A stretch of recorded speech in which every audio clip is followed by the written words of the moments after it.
Dear students, আজ আমরা আলোচনা করব 2024-এর যে ডাব্লিউবিটিএ টেস্ট পেপার বেরিয়েছে সেই ডাব্লিউবিটিএ টেস্ট পেপারের তোমাদের ডিস্ট্রিক্ট কোশ্চেন যেগুলো রয়েছে সেগুলো। তোমরা নিশ্চয়ই এর আগের যে ভিডিওগুলো তোমরা নিশ্চয়ই দেখেছো। এর আগের বছর আমি আলোচনা করেছিলাম ডাব্লিউবিএইচ রিলেটেড যত সমস্ত প্রশ্ন রয়েছে তার বিভিন্ন সেকশন থেকে প্রশ্নগুলো আলোচনা করা রয়েছে। তোমরা যদি না দেখে থাকো 2023-এর সেই ভিডিওগুলো তোমরা প্লে লিস্টে গিয়ে কিন্তু দেখতে পারো। আর এবছর আমি কিন্তু তোমাদের ডাব্লিউবিটিএ থেকে যে সমস্ত প্রশ্নগুলো রয়েছে সেখানকার অন্তত 10টা পেজ তোমাদের কিন্তু আমি কমপ্লিট সলিউশন করে দেবো, ঠিক আছে? একদম এমসিকিউ থেকে তোমাদের যে ভেক্টরের লাস্ট 5 নম্বরের অঙ্ক পর্যন্ত রয়েছে সেই পুরো কমপ্লিট সলিউশনটা কিন্তু করে দেবো। তাই ভিডিওটি একটু লম্বা হতে পারে, তোমরা কিন্তু কন্টিনিউ দেখতে থাকো, আশা করছি তোমাদের সব হেল্পফুল হবে, ঠিক আছে? দেখো, প্রথম প্রশ্ন রয়েছে এফ একটা ফাংশন এক্স থেকে ওয়াইতে একটি চিত্রণ এবং এফ ইনভার্সের অস্তিত্ব থাকবে কখন। না, 4টে অপশন আমাদের দেওয়া আছে। দেখো, আমরা এটা খুব সহজ কনসেপ্ট জানি যে এফ ইনভার্স অর্থাৎ কোনো অপেক্ষকের বিপরীত অপেক্ষকের অস্তিত্ব তখনই থাকবে যদি সেটা 1 1 এবং 1 2 হয়, অর্থাৎ 1 1 এবং উপরে চিত্রণ হয়। তাহলে সেক্ষেত্রে আমাদের অপশন কোনটা ঠিক হয়ে যাবে? অপশন নাম্বার ডি হয়ে যাবে আমাদের সঠিক উত্তর, ঠিক আছে? আমাদের এই জিনিসটা কিন্তু সবসময় খেয়াল রাখতে হবে। ইউ ইনভার্সের অস্তিত্ব তখনই থাকবে যদি আমাদের বাইজেক্টিভ হয়। বাইজেক্টিভ মানে কি? 1 1 এবং 1 2, অর্থাৎ 1 1 এবং উপরে চিত্রণ যদি একসাথে হয়, ঠিক আছে? নেক্সট প্রশ্ন দেখো, কস ইনভার্স কস অফ 7 পাই/6 এর মুখ্য মান চাই। তাহলে দেখো, যখনই আমাদের মুখ্য মান চাইবে তখন আমাদের কিন্তু মুখ্য মানের রেঞ্জটা জানতে হবে, তাহলেই আমরা এক্স্যাক্টলি অ্যান্সারটা করতে পারবো। না হলে কিন্তু খুব সহজভাবে যেটা আমাদের ভুল হয় যে কস ইনভার্স অফ কস রয়েছে মানে কস অফ কস ইনভার্স উঠে গেল 7 পাই/6, অর্থাৎ অপশন এ কিন্তু সঠিক উত্তর, এটা আমাদের মনে হতে পারে। কিন্তু কখনোই এটা কিন্তু সঠিক উত্তর নয়, কারণ এই যে 7 পাই/6 এটা কিন্তু কসের মুখ্য মানের রেঞ্জে নেই। কারণ কি, আমাদের কসের মুখ্য মান কি? না, তোমাদের দেখো কসের মুখ্য মান আমি মেনশন করে দিয়েছি। কসের মুখ্য মান কত? না, 0 to পাই, অর্থাৎ 0 থেকে 180 ডিগ্রির মধ্যে হচ্ছে আমাদের কসের মান থাকছে। কিন্তু 7 পাই/6 দেখো পায়ের থেকে বড়, ঠিক আছে? এই 7 পাই/6 গ্রেটার দেন পাই, অর্থাৎ 180 থেকে বড় হয়ে যাচ্ছে। তাই এটা কখনো মুখ্য মান রেঞ্জে যেহেতু নেই, সেহেতু এই কস ইনভার্স কস কিন্তু উঠতে পারবে না। তাহলে সেই জন্য আমাদের কি করতে হবে? না, এই ভেতরে যে আমাদের কস অফ পাই প্লাস পাই/6 রয়েছিল, অর্থাৎ 7 পাই/6কে আমরা ভেঙে লিখতে পারি পাই প্লাস পাই/6। আর কস অফ 180 প্লাস থিটা হলে কত হবে? না, আমরা জানি কি মাইনাস কস থিটা হয়। কারণ 180 প্লাস মানে আমরা কি জানি? না, তৃতীয় পাদে চলে আসে। তৃতীয় পাদে এলে কি হয়? কস নেগেটিভ হয় ওখানে, কারণ তৃতীয় পাদ হচ্ছে ট্যানের ঘর, ঠিক আছে? আমাদের নিশ্চয়ই ফর্মুলাটা তোমরা জানো। প্রথমটা অলের ঘর, অল সবার ঘর, তারপরটা হচ্ছে সাইন, তারপরটা ট্যান, তারপরটা হচ্ছে কস, অর্থাৎ কস চতুর্থ পাদে এবং প্রথম পাদে পজিটিভ হবে। তাহলে সেক্ষেত্রে তৃতীয় পাদে এলে কি হবে? নেগেটিভ হবে, সেই জন্য একটা বাইরে মাইনাস চলে আসছে। এবার আমরা কি জানি? কস ইনভার্সের ভেতর যদি মাইনাস থাকে সেটা কি হয়ে যায়? পাই মাইনাস হয়ে যায়। ফর্মুলা ওয়ানটা তোমরা দেখো, ফর্মুলা ওয়ানটা দেখলেই তোমরা বুঝতে পারবে যে কস ইনভার্স ও মাইনাস এক্স কী হয়? পাই মাইনাস কস ইনভার্স এক্স হয়। তাহলে সেই জিনিসটা যখন আমরা অ্যাপ্লাই করছি তাহলে হয়ে যাচ্ছে পাই মাইনাস কস ইনভার্স কস পাই/6। এইবার দেখো, এই কস অফ কস ইনভার্স যেখানে ছিল এইটা কিন্তু এবারে উঠে যাবে, কারণ এই যে পাই/6 মানে কত ডিগ্রি? না, 30 ডিগ্রি। 30 ডিগ্রি আমাদের এই যে 0 to 180 এই রেঞ্জের মধ্যে রয়েছে, তাহলে মুখ্যমান রেঞ্জের মধ্যে রয়েছে। তাহলে এখন আমরা কস অফ কস ইনভার্সটা তুলে ফেলতে পারি। তাহলে সেটা যদি তুলে ফেলি তাহলে হয়ে যাবে পাই মাইনাস পাই/6, অর্থাৎ 5 পাই/6। অপশন নাম্বার বি হয়ে যাবে আমাদের এখানে সঠিক উত্তর, ঠিক আছে?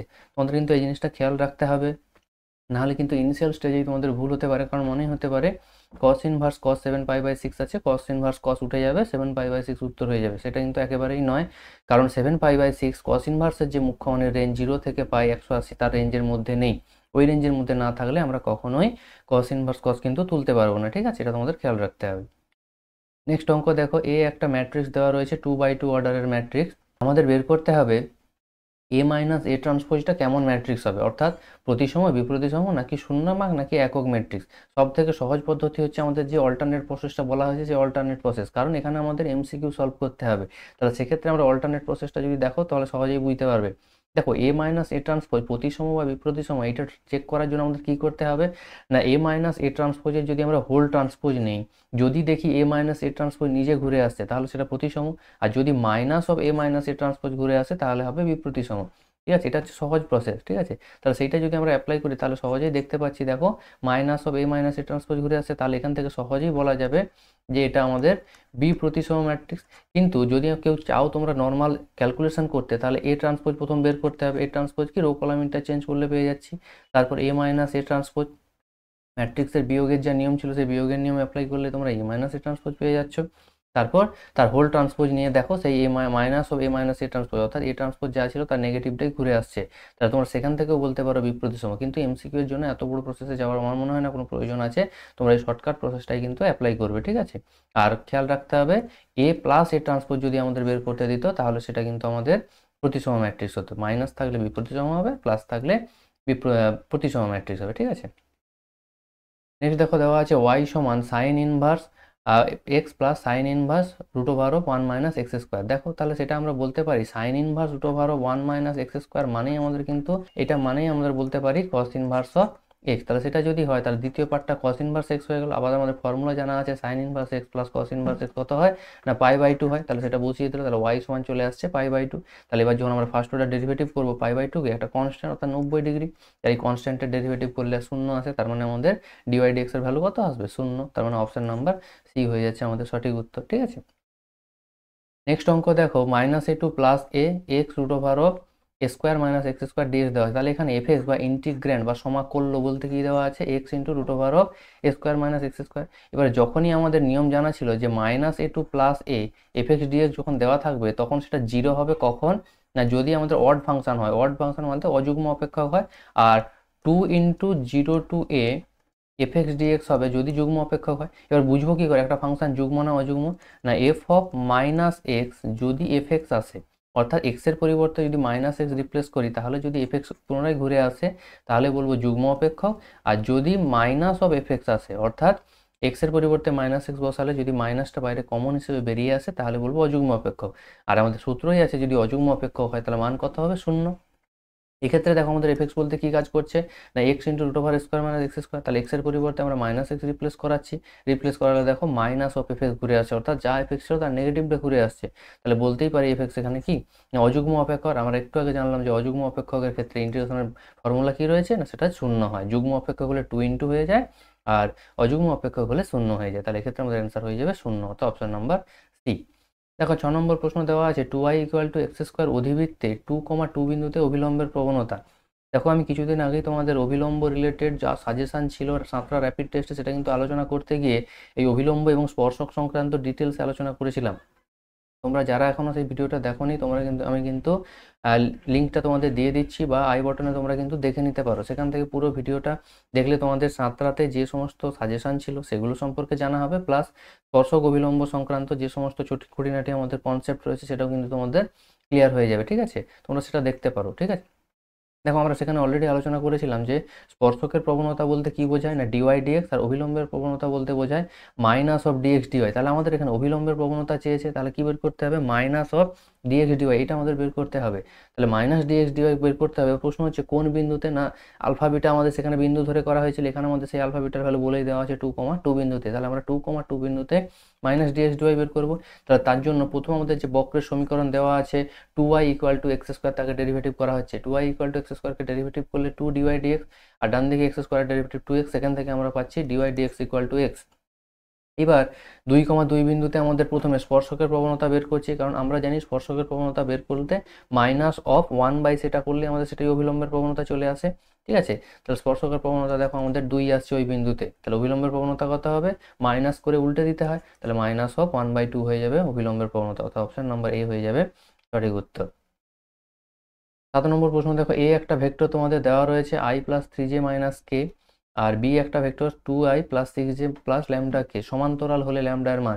দেখো আমরা জানি দুটো ভেক্টর যদি পরস্পর সমান্তরাল হয় তাহলে তাদের সহগগুলোর অনুপাত পরস্পর সমান হয়ে যায়, ঠিক আছে। তাহলে সহগগুলোর অনুপাত বলতে কি না i ক্যাপ j ক্যাপ আর k ক্যাপের সহগের অনুপাত, ঠিক আছে। তাহলে প্রথম ভেক্টরের ক্ষেত্রে i ক্যাপ রয়েছে 1, তার সহগ 1 রয়েছে, এবং দ্বিতীয় ভেক্টরের ক্ষেত্রে j ক্যাপের i ক্যাপের সহগ রয়েছে 2, তাহলে 1/2। একইভাবে j ক্যাপের সহগ, একইভাবে k ক্যাপের সহগ তুলনা করা হলো। দেখো এখান থেকে তোমরা এই ল্যামডা যুক্ত টার্মের সাথে প্রথমের সাথে লাস্টেরটাও নিতে পারো, বা দ্বিতীয়র সাথে লাস্টেরটা নিলেও কিন্তু তোমাদের ল্যামডার একই মান বেরিয়ে আসবে। সেটা কত না ল্যামডা = -2। সমান্তরাল হলে কিন্তু সবসময় এই সূত্র আমাদের মেনে চলবে, ঠিক আছে। নেক্সট কি আছে না বলা হয়েছে যে একটা সরল রেখা এবং সমতলের মধ্যবর্তী কোণ নির্ণয় করতে হবে। দেখো মধ্যবর্তী কোণ নির্ণয়ের সূত্র আমাদের জানা ছিল কি না sin θ = al + by bm + cn divided by √² (a² + b² + c² * l² + m √² l² + m² + n²। এটা ছিল আমাদের ফর্মুলা। এবার হচ্ছে al আর বিএম সিএন এই সমস্ত নোটেশনের মানে কি না, যেখানে আমাদের ছিল এবিসি হচ্ছে সমতলের লম্বের ডিআরএস, এলএমএন ছিল সরলরেখার ক্ষেত্রে তার ডিআরএস। তাহলে এক্ষেত্রে আমাদের দেখো যে সরলরেখার সমীকরণ দেওয়া রয়েছে সেটা স্ট্যান্ডার্ড সমীকরণই দেওয়া রয়েছে, তাহলে সেখান থেকে আমরা সরলরেখার ডিআরএস কত পাচ্ছি 3 1 - 2, এবং সমতলের উপর লম্বের ডিআরএস কত পাচ্ছি 1 1 1। সমতলের লম্বের ডিআরএস বের করার সহজ টেকনিক কি আছে না, সমতলের সমীকরণ যদি আমাদের standard form ax + by + cz = d এই ফর্মে যদি থাকে, তাহলে x এর সহগ আর y এর সহগ আর z এর সহগ এই তিনটেই হচ্ছে আমরা যদি কালেক্ট করে নিই সেটাই আমাদের সমতলের উপর লম্বের ডিআরএস হিসেবে দেওয়া যায়। তাহলে সেক্ষেত্রে আমরা লম্বের ডিআরএস কত পাচ্ছি 1 1 1। তাহলে মধ্যবর্তী কোণের সূত্র আমরা লাগিয়ে দিচ্ছি। সবসময় খেয়াল রাখতে হবে সাধারণত কোণ নির্ণয়ের সূত্রে cos থিটা থাকে, কিন্তু সরল রেখা আর সমতলের মধ্যবর্তী কোণ নির্ণয়ের সূত্রে সবসময় sin থিটা থাকবে। দুটো সরল রেখার মধ্যবর্তী কোণ সেখানেও cos থিটা আছে, দুটো সমতলের মধ্যবর্তী কোণ সেটাও cos থিটা দিয়ে সূত্র রয়েছে, কিন্তু একটা সমতল আর একটা সরলরেখার মধ্যবর্তী কোণ নির্ণয়ের সময় সবসময় sin থিটা আমাদের ইউজ হবে। তাহলে সেক্ষেত্রে sin থিটা সমান কত না, যা ফর্মুলা বললাম দুজনের করসপন্ডিং ডিআরএস গুলোর গুণফল, তাহলে 3 × 1 1 × 1 এবং -2 × 1 এদের গুণ এটা উপরে থাকছে। আর নিচে কি না সরলরেখার ডিআরএস গুলোর বর্গ করে যোগ করে রুট দিয়ে ভাগ সেটাও থাকছে, এবং সমতলের উপর যে সমতলের লম্বের যে ডিআরএস তার সেগুলোকে বর্গ করে যোগ করে রুট দিয়ে ভাগ সেটা নিচে থাকছে। তারপর দেখো সিম্পল যদি আমরা ক্যালকুলেশন করি চলে আসছে -4/√42। তাহলে সাইন থিটার ভ্যালু আসছে -4/√42। সেখান থেকে আমরা কত পাবো থিটা সমান সাইন ইনভার্স -4/√42, অর্থাৎ অপশন নাম্বার ডি হয়ে যাবে সঠিক উত্তর। নেক্সট দেখো probability of a, probability of b আর probability of a union b বলা রয়েছে। আমাদের কি বের করতে হবে প্রবাবিলিটি অফ a/b। দেখো তোমরা যদি খেয়াল করে থাকো তাহলে প্রবাবিলিটি অফ a/bর ফর্মুলা কি না, probability of a intersection by probability of b. তাহলে প্রশ্ন হচ্ছে আমাদের প্রবাবিলিটি অফ a ইন্টারসেকশন বিটা প্রয়োজন, কারণ প্রবাবিলিটি অফ বিটা দেওয়া রয়েছে। আমরা কি না প্রবাবিলিটি অফ a ইন্টারসেকশনটা বিটা বের করবো। এবার প্রশ্ন হচ্ছে কোন ফর্মুলা থেকে বের করবো। দেখো আমাদের জানা আছে probability of a union b সমান pa + pb - p of a intersection b. এখন p of a union b এর ভ্যালু জানা, p এর ভ্যালু জানা, pb এর ভ্যালু জানা, আমরা খুব সহজেই p অফ a ইন্টারসেকশন বিটা বের করবো। সেটা কত আসছে না 11/60। তাহলে সেটা যদি আমাদের জানা থাকে তখন আমরা ফর্মুলাতে যদি বসিয়ে দিই ভ্যালুটা ক্যালকুলেট করলে আমাদের উত্তর চলে আসছে 11/15। ঠিক আছে। নেক্সট দেখো কোন বিবৃতির সত্য আমাদের এখানে কিন্তু বলতে হবে। দেখো এই রিলেটেড তোমাদের কিন্তু দ্বিপদ নিবেশন থেকে একটা প্রশ্ন প্রায় সময় থেকেই থাকে। ঠিক আছে। দেখো আমাদের জানা আছে এক্সপেকটেশন অফ x + y সমান expectation of x plus expectation of y হয়, অর্থাৎ 1 নম্বর বিবৃতিটা কিন্তু খুব সহজেই সত্য। আবার 2 নম্বরটাও সত্য এবং 3 নম্বরটাও বিবৃতিটাও সত্য। তোমরা যদি এক্সপেকটেশনের ফর্মুলাগুলো দেখো সেখানে কিন্তু ক্লিয়ারলি মেনশন করা আছে 1 2 3 এই তিনটে বিবৃতি সত্য, কিন্তু 4 নম্বর বিবৃতিটা সত্য নয়, কারণ 4 নম্বর বিবৃতির ক্ষেত্রে এক্সপেকটেশন অফ ax সমান a × এক্সপেকটেশন অফ x হয়, অর্থাৎ কনস্ট্যান্ট থাকলে সেটা কনস্ট্যান্টটা ডাইরেক্ট বেরিয়ে আসে, তাহলে এই স্কোয়ার হয়ে কিন্তু বেরিয়ে আসে না, সেই জন্য এটাই মিথ্যে আমাদের। এবার প্রশ্ন হচ্ছে তোমাদের যদি থাকে প্রশ্নটা ঘুরিয়ে থাকে স্কোয়ার হয়ে কখন বেরিয়ে আসে না, যখন আমাদের ভ্যারিয়েন্স থাকে। ভ্যারিয়েন্স অফ যদি এটা ax হতো তাহলে কিন্তু এটা a square var of x হতো, অর্থাৎ বাইরে স্কোয়ার হিসাবে বেরিয়ে আসতো। এই জিনিসটা তোমাদের কিন্তু খেয়াল রাখতে হবে। এক্সপেকটেশনের ক্ষেত্রে ডাইরেক্ট কনস্ট্যান্ট বেরোবে আর ভ্যারিয়েন্সের ক্ষেত্রে স্কোয়ার হয়ে বেরিয়ে আসবে। ঠিক আছে, অর্থাৎ অপশন নাম্বার এখানে ডি হয়ে যাবে সঠিক উত্তর। এটাই আমাদের মিথ্যে স্টেটমেন্ট। ঠিক আছে।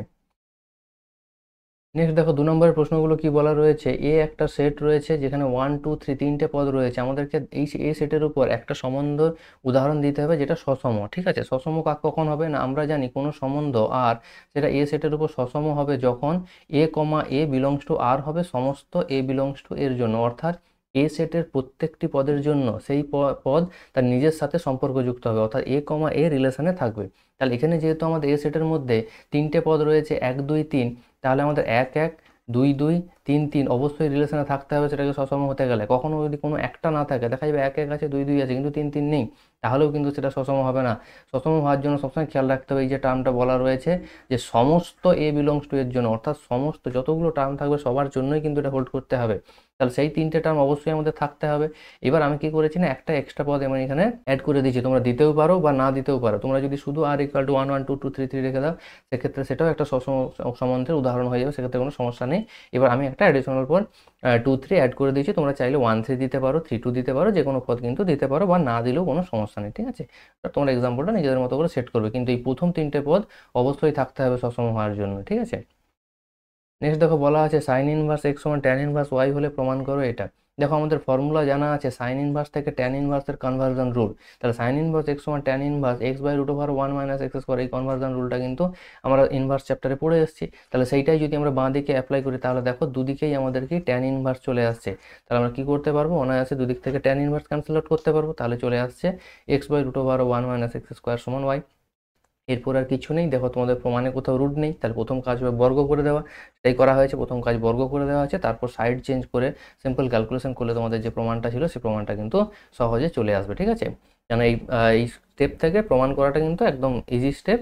সাইড চেঞ্জ করে যেটা ডান দিকে 1 রাখতে হবে সেটা মাথায় রেখে, যেটা বাঁ দিকে ছিল অর্থাৎ এক্স স্কোয়ার ওয়াই স্কোয়ার, সেটা দেখো ডিভাইড করে দিয়ে স্প্লিট করে দিলেই কিন্তু আমাদের প্রমাণটা চলে আসবে। তোমরা কিন্তু এটা দেখলেই বুঝতে পারো, এটা আর এক্সপ্লেন করার প্রয়োজন নেই। ঠিক আছে, নেক্সট দেখো বলা রয়েছে যে বিস্তৃত না করে প্রমাণ করো। দেখো এই রিলেটেড কিন্তু ওই 2 নম্বরের ডিটারমিনেটে কিন্তু প্রায় প্রশ্নটা কিন্তু এই রিলেটেড থাকে যে বিস্তৃত না করে প্রমাণ করো।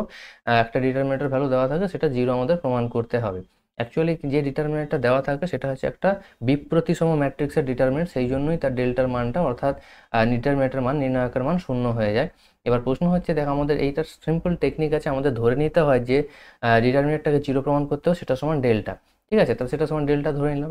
নেক্সট কাজ কি করলাম, তার ট্রান্সপোজ নিলাম। ট্রান্সপোজ অর্থাৎ পরিবর্ত ম্যাট্রিক্স, বাংলায় একে পরিবর্ত বলা হয়। তাহলে পরিবর্ত নেওয়া হলো। আর আমরা নিয়ম কি জানি না, কোনো ম্যাট্রিক্সের পরিবর্ত ম্যাট্রিক্স নিলে তার ডিটারমিনেটের মানের কোনো পরিবর্তন হয় না, অর্থাৎ এ এর ডিটারমিনেট ইকুয়াল টু এ ট্রান্সপোজের ডিটারমিনেট, এই জিনিসটা কিন্তু হোল্ড করে। তাহলে আমাদের যে ভেতরের ম্যাট্রিক্সটা ছিল, যার ডিটারমিনেটটাকে আমরা ডেল্টা বলে বলছি, তাহলে তার যদি ট্রান্সপোজ নেই তাহলে কিন্তু মানের কোনো পরিবর্তন হবে না।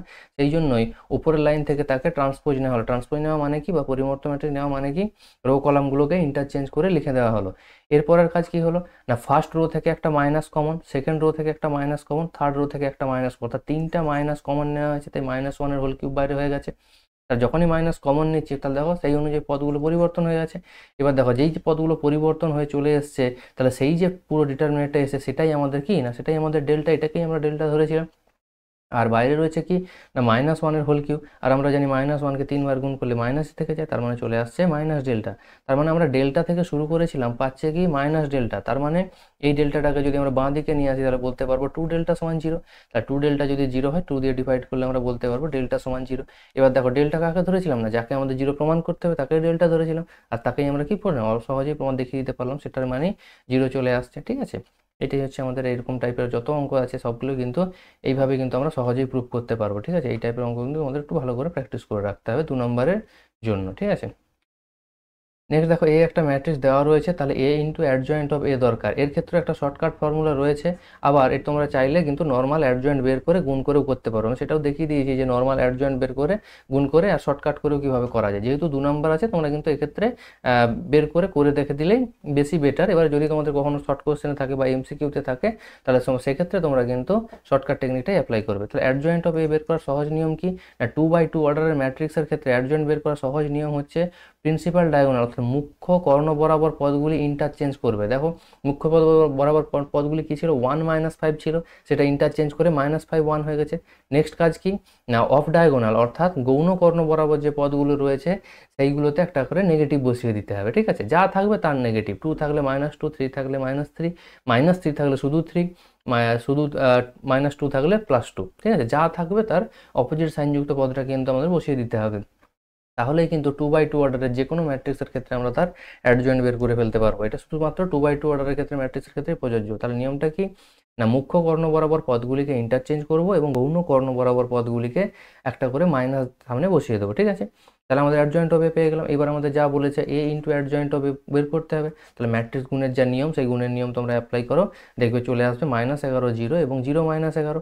এবার আমরা কি জানি ম্যাট্রিক্সের ক্ষেত্রে কোনো কিছু কমন নিলে সেটা সমস্ত পদ থেকে কমন যায়, সেই জন্য -11 কমন নিলাম। তাহলে দেখো যেটা পড়ে আসছে সেটা একটা আইডেন্টিটি ম্যাট্রিক্স পড়ে আসছে। তাহলে -11 ইন্টু I2, যেখানে যে অর্ডারের আমাদের ম্যাট্রিক্সগুলো গুণ করছি আইডেন্টিটি ম্যাট্রিক্সও সেই অর্ডারের হবে। এবার আমরা কি জানি, n অর্ডারের আইডেন্টিটি ম্যাট্রিক্সকে আমাদের সাধারণত IN দ্বারা ডিনোট করা হয়। এখানে আমাদের 2x2 অর্ডারের, তাই I2 বলে ডিনোট করা হচ্ছে। ঠিক আছে, এগুলো স্ট্যান্ডার্ড নোটেশন তোমরা ইউজ করতে পারো। এবার শর্টকাট ফর্মুলাটা কি আছে না, আমাদের শর্টকাট ফর্মুলা আছে এ যদি একটা n/n অর্ডারের ম্যাট্রিক্স হয়, তাহলে এ ইন্টু অ্যাডজয়েন্ট অফ এ সমান ডেটে two the power n-1 into IN। এটা কিন্তু হয়। Data to the power n-1 বলতে কি না, এ ম্যাট্রিক্সটা ডিটারমিনেন্ট নেওয়ার পর তার হোল পাওয়ারে যত অর্ডারের আছে সেই অর্ডার থেকে এক বিয়োগ করে তার পাওয়ার করতে হবে এবং সাথে একটা আইডেন্টিটি ম্যাট্রিক্স ওই অর্ডারের গুণ হয়ে যাবে।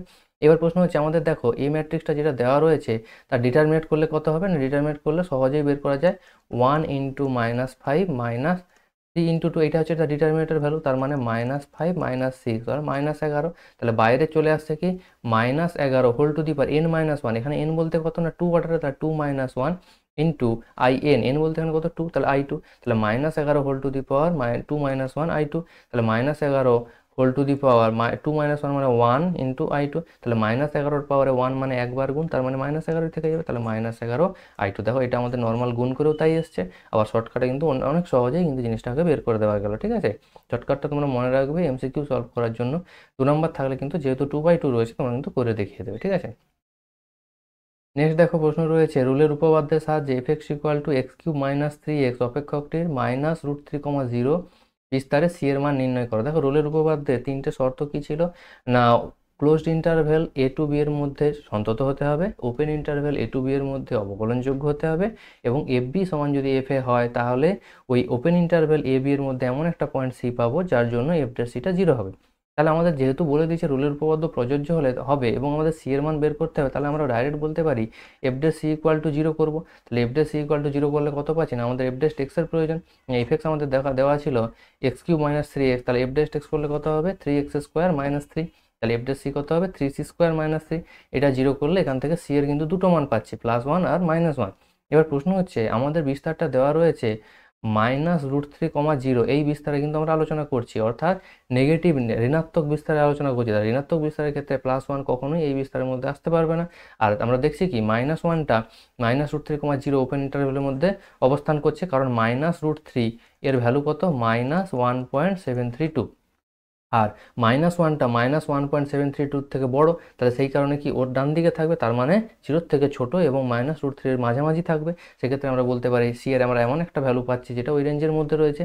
তাহলে এই ক্ষেত্রে আমাদের সি এর ভ্যালু কত হয়ে যাবে -1, +1টা কিন্তু হবে না। ঠিক আছে, কারণ আমাদের বিস্তারটা দেওয়া রয়েছে -√3 থেকে 0। এটা যদি 0 থেকে √3 দেওয়া থাকতো তাহলে কিন্তু আমাদের +1টা উত্তর হতো, তখন কিন্তু আমার -1টা উত্তর হতো না। তোমাদের কিন্তু এই জিনিসটা খেয়াল রাখতে হবে। নেক্সট বলা হচ্ছে যে দেখাও যে এক্স এর সকল বাস্তব মানের জন্য f(x) যথার্থ বর্ধিষ্ণু। এখানে প্রশ্নটা ভুল আছে, এক্স এর সকল বাস্তব মান নয়, এক্স এর সকল ধনাত্মক বাস্তব মান বা x 0 সমস্ত মানের জন্য এটা আমাদের বর্ধিষ্ণু হবে। ঠিক আছে, তাহলে দেখো আমাদের বর্ধিষ্ণু দেখানোর সহজ টেকনিক কি না, বর্ধিষ্ণু দেখানোর জন্য ফার্স্ট অর্ডার ডেরিভেটিভ বের করতে হবে, সেটা >0 আমাদের দেখাতে পারলেই হবে। আবার ক্ষয়িষ্ণু দেখানোর জন্য কি করতে হবে, ফার্স্ট অর্ডার ডেরিভেটিভকে <0 দেখানোই হবে। তাহলে এখানে যেহেতু আমাদের বর্ধিষ্ণু দেখাবো, তাহলে ফার্স্ট অর্ডার ডেরিভেটিভ প্রথম বের করা হয়েছে, ইউভির ফর্মুলা অ্যাপ্লাই করে দেখো ফার্স্ট অর্ডার ডেরিভেটিভ বের করা হয়েছে, এটা কত আসছে x(e⁻x)। এবার প্রশ্ন হচ্ছে x(e⁻x) যে স্ট্রিক্টলি >0, এটা আমরা বলবো কি করে না, আমাদের দেখো যদি কন্ডিশন বলাই থাকে x>0 এর জন্য, তখনই আমরা বলতে পারবো যেটা স্ট্রিক্টলি >0। তার মানে আমরা বলতে পারি যদি x>0 হয় তাহলে এটা কি হবে না যথার্থ বর্ধিষ্ণু হবে, নাহলে কিন্তু হবে না। কারণ যদি x টা <0 হয়ে যায় তাহলে x(e⁻x) কি হয়ে যাবে <0 হয়ে যাবে, কারণ e⁻x অলওয়েজ পজিটিভ। তুমি x এর মান পজিটিভ নেগেটিভ যাই বসানো কেন, e⁻x অলওয়েজ পজিটিভ, কিন্তু তার সাথে যখন একটা x গুণ করছি সেই xটা পজিটিভ হওয়ার সাথে সাথে x(e⁻x) পজিটিভ হবে, আবার xটা নেগেটিভ হলে x(e⁻x) নেগেটিভ হবে।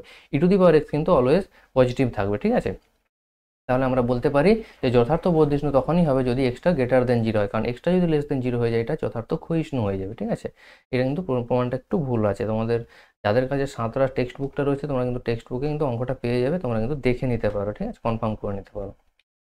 নেক্সট দেখো f(x) একটা ফাংশন বলা রয়েছে x³ - 3x² + 6x - 5 অপেক্ষকটির কোনো চরম বা অবম মান নেই। তাহলে চরম বা অবম মানের জন্য আমরা কি জানি, ফার্স্ট অর্ডার ডেরিভেটিভ 0 হয়। তাহলে আমরা কি করলাম, প্রথম ফার্স্ট অর্ডার ডেরিভেটিভকে 0 করে দিলাম। যখনই আমরা ফার্স্ট অর্ডার ডেরিভেটিভকে 0 করে x এর ভ্যালু ক্যালকুলেট করতে যাচ্ছি, দেখো x এর যে দ্বিঘাত সমীকরণটা এসছে x² - 2x + 2, এটাকে আমরা কিন্তু আমরা মিডল টার্মের সাহায্যে কিন্তু সমাধান করতে পারছি না, সেই জন্য কি শ্রীধরাচার্যের ফর্মুলা অ্যাপ্লাই করা হয়েছে।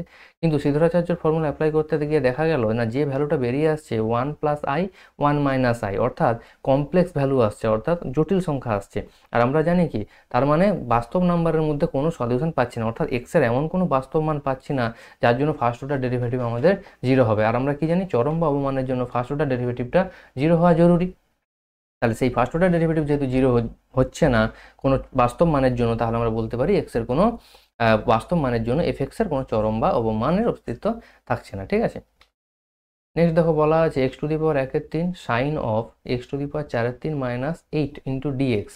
এবার দেখো এই সাইনের ভেতর অ্যাঙ্গেল বলতে যেটা আছে তাকে আমরা কি করেছি না জেড ধরে নিচ্ছি, কারণ এটা প্রতিস্থাপনের একটা অঙ্ক, যদিও ছবি খুবই ছোট একটা অঙ্ক, তাহলে প্রতিস্থাপন সেটাকে আমরা যদি জেড ধরে নিই, ডিফারেন্সিয়েটিং করলে কত আসবে না 4/3 বাইরে বেরিয়ে আসবে, আর উপরে হবে 4/3 মাইনাস 1, 4/3 মাইনাস 1 1 করলে কত আসবে 1/3 আসবে, ওটা ডাইরেক্ট ক্যালকুলেশন করে দেখিয়ে দিয়েছি। আর 8 ডেরিভেটিভ 0, ডান দিকটা হয়ে যাচ্ছে ডিজিট। তাহলে সেখান থেকে আমরা পাচ্ছি x to the power 1/3 dx সমান 3/4 ডিজিট। তারপরে দেখো তোমাদের অঙ্কে যেটা রয়েছে এক্স টু দি পাওয়ার 1/3 আর সাইডের ডিএক্স, এই সবগুলোকে কম্বাইন করে আমরা কত লিখতে পারি না ডিজেড লিখতে পারি। আর সাইনের ভেতরের অ্যাঙ্গেলটাকে জেড ধরেছিলাম, তাহলে হয়ে যাচ্ছে সাইন জেড। তার মানে আমাদের চলে আসছে 3/4 ইন্টিগ্রেশন সাইন জেড ডিজেড। এবার আমরা কি জানি সাইন এক্স এর ইন্টিগ্রেশন হয় মাইনাস কস এক্স, এখানে সাইন জেড রয়েছে তাহলে হয়ে যাবে minus cos z plus c. এবার জেডের ভ্যালু আবার পুনরায় বসিয়ে দেওয়া হয়েছে, এটাই আমাদের হয়ে যাচ্ছে সঠিক উত্তর, ঠিক আছে। নেক্সট দেখো বলা আছে একটা লিমিটিং ভ্যালু দেওয়া রয়েছে, সেই লিমিটের আমাদের মানটা বের করতে দেওয়া রয়েছে। দেখো আমাদের লিমিটেড মান বের করার জন্য আমাদের সূচকের একটা খুব সহজ একটা ক্যালকুলেশন করা হয়েছে, যে এ বি এর whole to the power M সমান আমরা লিখতেই পারি A to the power M into B to the power M, এটা আমরা লিখতে পারি। সেই সহজ কনসেপ্টটাই কিন্তু এখানে দেখো আমাদের অ্যাপ্লাই করা হয়েছে। প্রথম লাইনে কি করা হয়েছে যে 10 টু দি পাওয়ার এক্স ছিল, আমরা কি জানি না 10কে আমরা লিখতে পারি 2 ইন্টু 5 লিখতে পারি, তাহলে 10 to the power X one লিখতে পারি 2 to the power X into 5 to the power, সেটাই প্রথম লাইনে লেখা আছে। তারপর প্রথম দুটো টার্ম থেকে 2 to the power x common গেছে এবং all over 2 to the power x minus 1 into 5 to the power x minus 1 হয়ে গেছে। এবার আমরা কি করেছি নিচে যে এক্স স্কোয়ারটা রয়েছে সেই এক্স স্কোয়ারকে আমরা লিখেছি এক্স ইন্টু এক্স লিখতেই পারি। এবার একটা x 2 to the power x minus 1 এর কাছে রেখে দিয়েছি এবং অপর একটা x 5 to the power x minus 1 এর কাছে রেখে দিয়েছি। তারপর কি লিমিটটাকে আমরা স্প্লিট করে দিয়েছি, লিমিট স্প্লিট করার পরে দুটোই কিন্তু কি চলে আসছে না ফর্মুলা চলে আসছে। কোন ফর্মুলা দেখো তোমাদের নিশ্চয়ই খেয়াল করবে যে limit x tending to 0 a to the power x minus 1/x, এটা কত হতো log of a base e, এটা আমাদের আসতো, এটাই ছিল আমাদের লিমিটিং ফর্মুলা। তাহলে এখানে এ বলতে প্রথমটার ক্ষেত্রে কাজ করছে 2, তার মানে হয়ে যাবে লগ 2 বেস ই, আর দ্বিতীয়টার ক্ষেত্রে এ বলতে কাজ করছে 5, তাহলে এটা হয়ে যাবে লগ 5 বেস ই, তার মানে আমাদের হয়ে যাচ্ছে লগ 2 ইন্টু লগ 5। কারো কিন্তু এটা যেন না মনে হয় লগ 2 ইন্টু লগ 5 মানে কিন্তু লগ 10, এটা যেন কখনোই না মনে হয়, কারণ লগের ক্ষেত্রে এই ফর্মুলা কিন্তু অ্যাপ্লিকেবল হয় না, ঠিক আছে। তাহলে অ্যান্সার হয়ে যাবে লগ 2 ইন্টু লগ 5, একেবারেই লগ 10 করতে যাবে না, ঠিক আছে। নেক্সট দেখো 6 নম্বর রয়েছে d2y dx2 plus ln। ln বলতে কি আমরা কি জানি না ln বলতে জানি লগ অফ ই বেস, এটাকে আমরা শর্টকাটে আমরা ln ইউজ করি, কিন্তু ম্যাথামেটিক্সে সেভাবে ইউজ হয় না, এটা তোমাদের কেমিস্ট্রিতে অনেক বেশি ইউজ রয়েছে, ম্যাথে সাধারণত লগ বলেই বলা হয়, ঠিক আছে।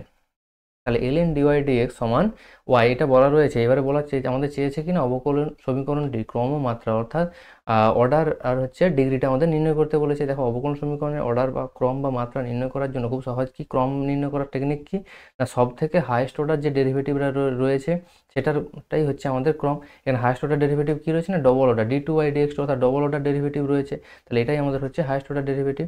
আর তার ক্রম মাত্রাটা নির্ণয় করার জন্য কি করতে হয় না এই হাইয়েস্ট অর্ডার ডেরিভেটিভের পাওয়ারে যত থাকে সেটাই হচ্ছে আমাদের তার মাত্রা। তাহলে খুব সহজভাবে তোমাদের কিন্তু মনে হতে পারে যেহেতু d2y আমাদের কি আছে না d2y dx2 plus ln into dy dx সমান y, তোমাদের সহজেই মনে হতে পারে যে হাইয়েস্ট অর্ডার ডেরিভেটিভ এটা পেয়ে গেছি এবং তার পাওয়ারে কত আছে 1 রয়েছে, তাহলে আমাদের ক্রমটা 2 আর মাত্রাটা 1 হয়ে যেতেই পারে, খুব সহজেই মনে হতে পারে, এটা না মনে হওয়ার কিছু নেই। কিন্তু মেন ব্যাপারটা হয় যে এখানে এই ln থেকে গিয়ে সমস্যা হয়ে যায়, কারণ যখন আমরা ln থেকে গিয়ে ক্যালকুলেট করছি পরের লাইনে দেখো এটা মানে কি লিখতে পারি log of e base dy dx.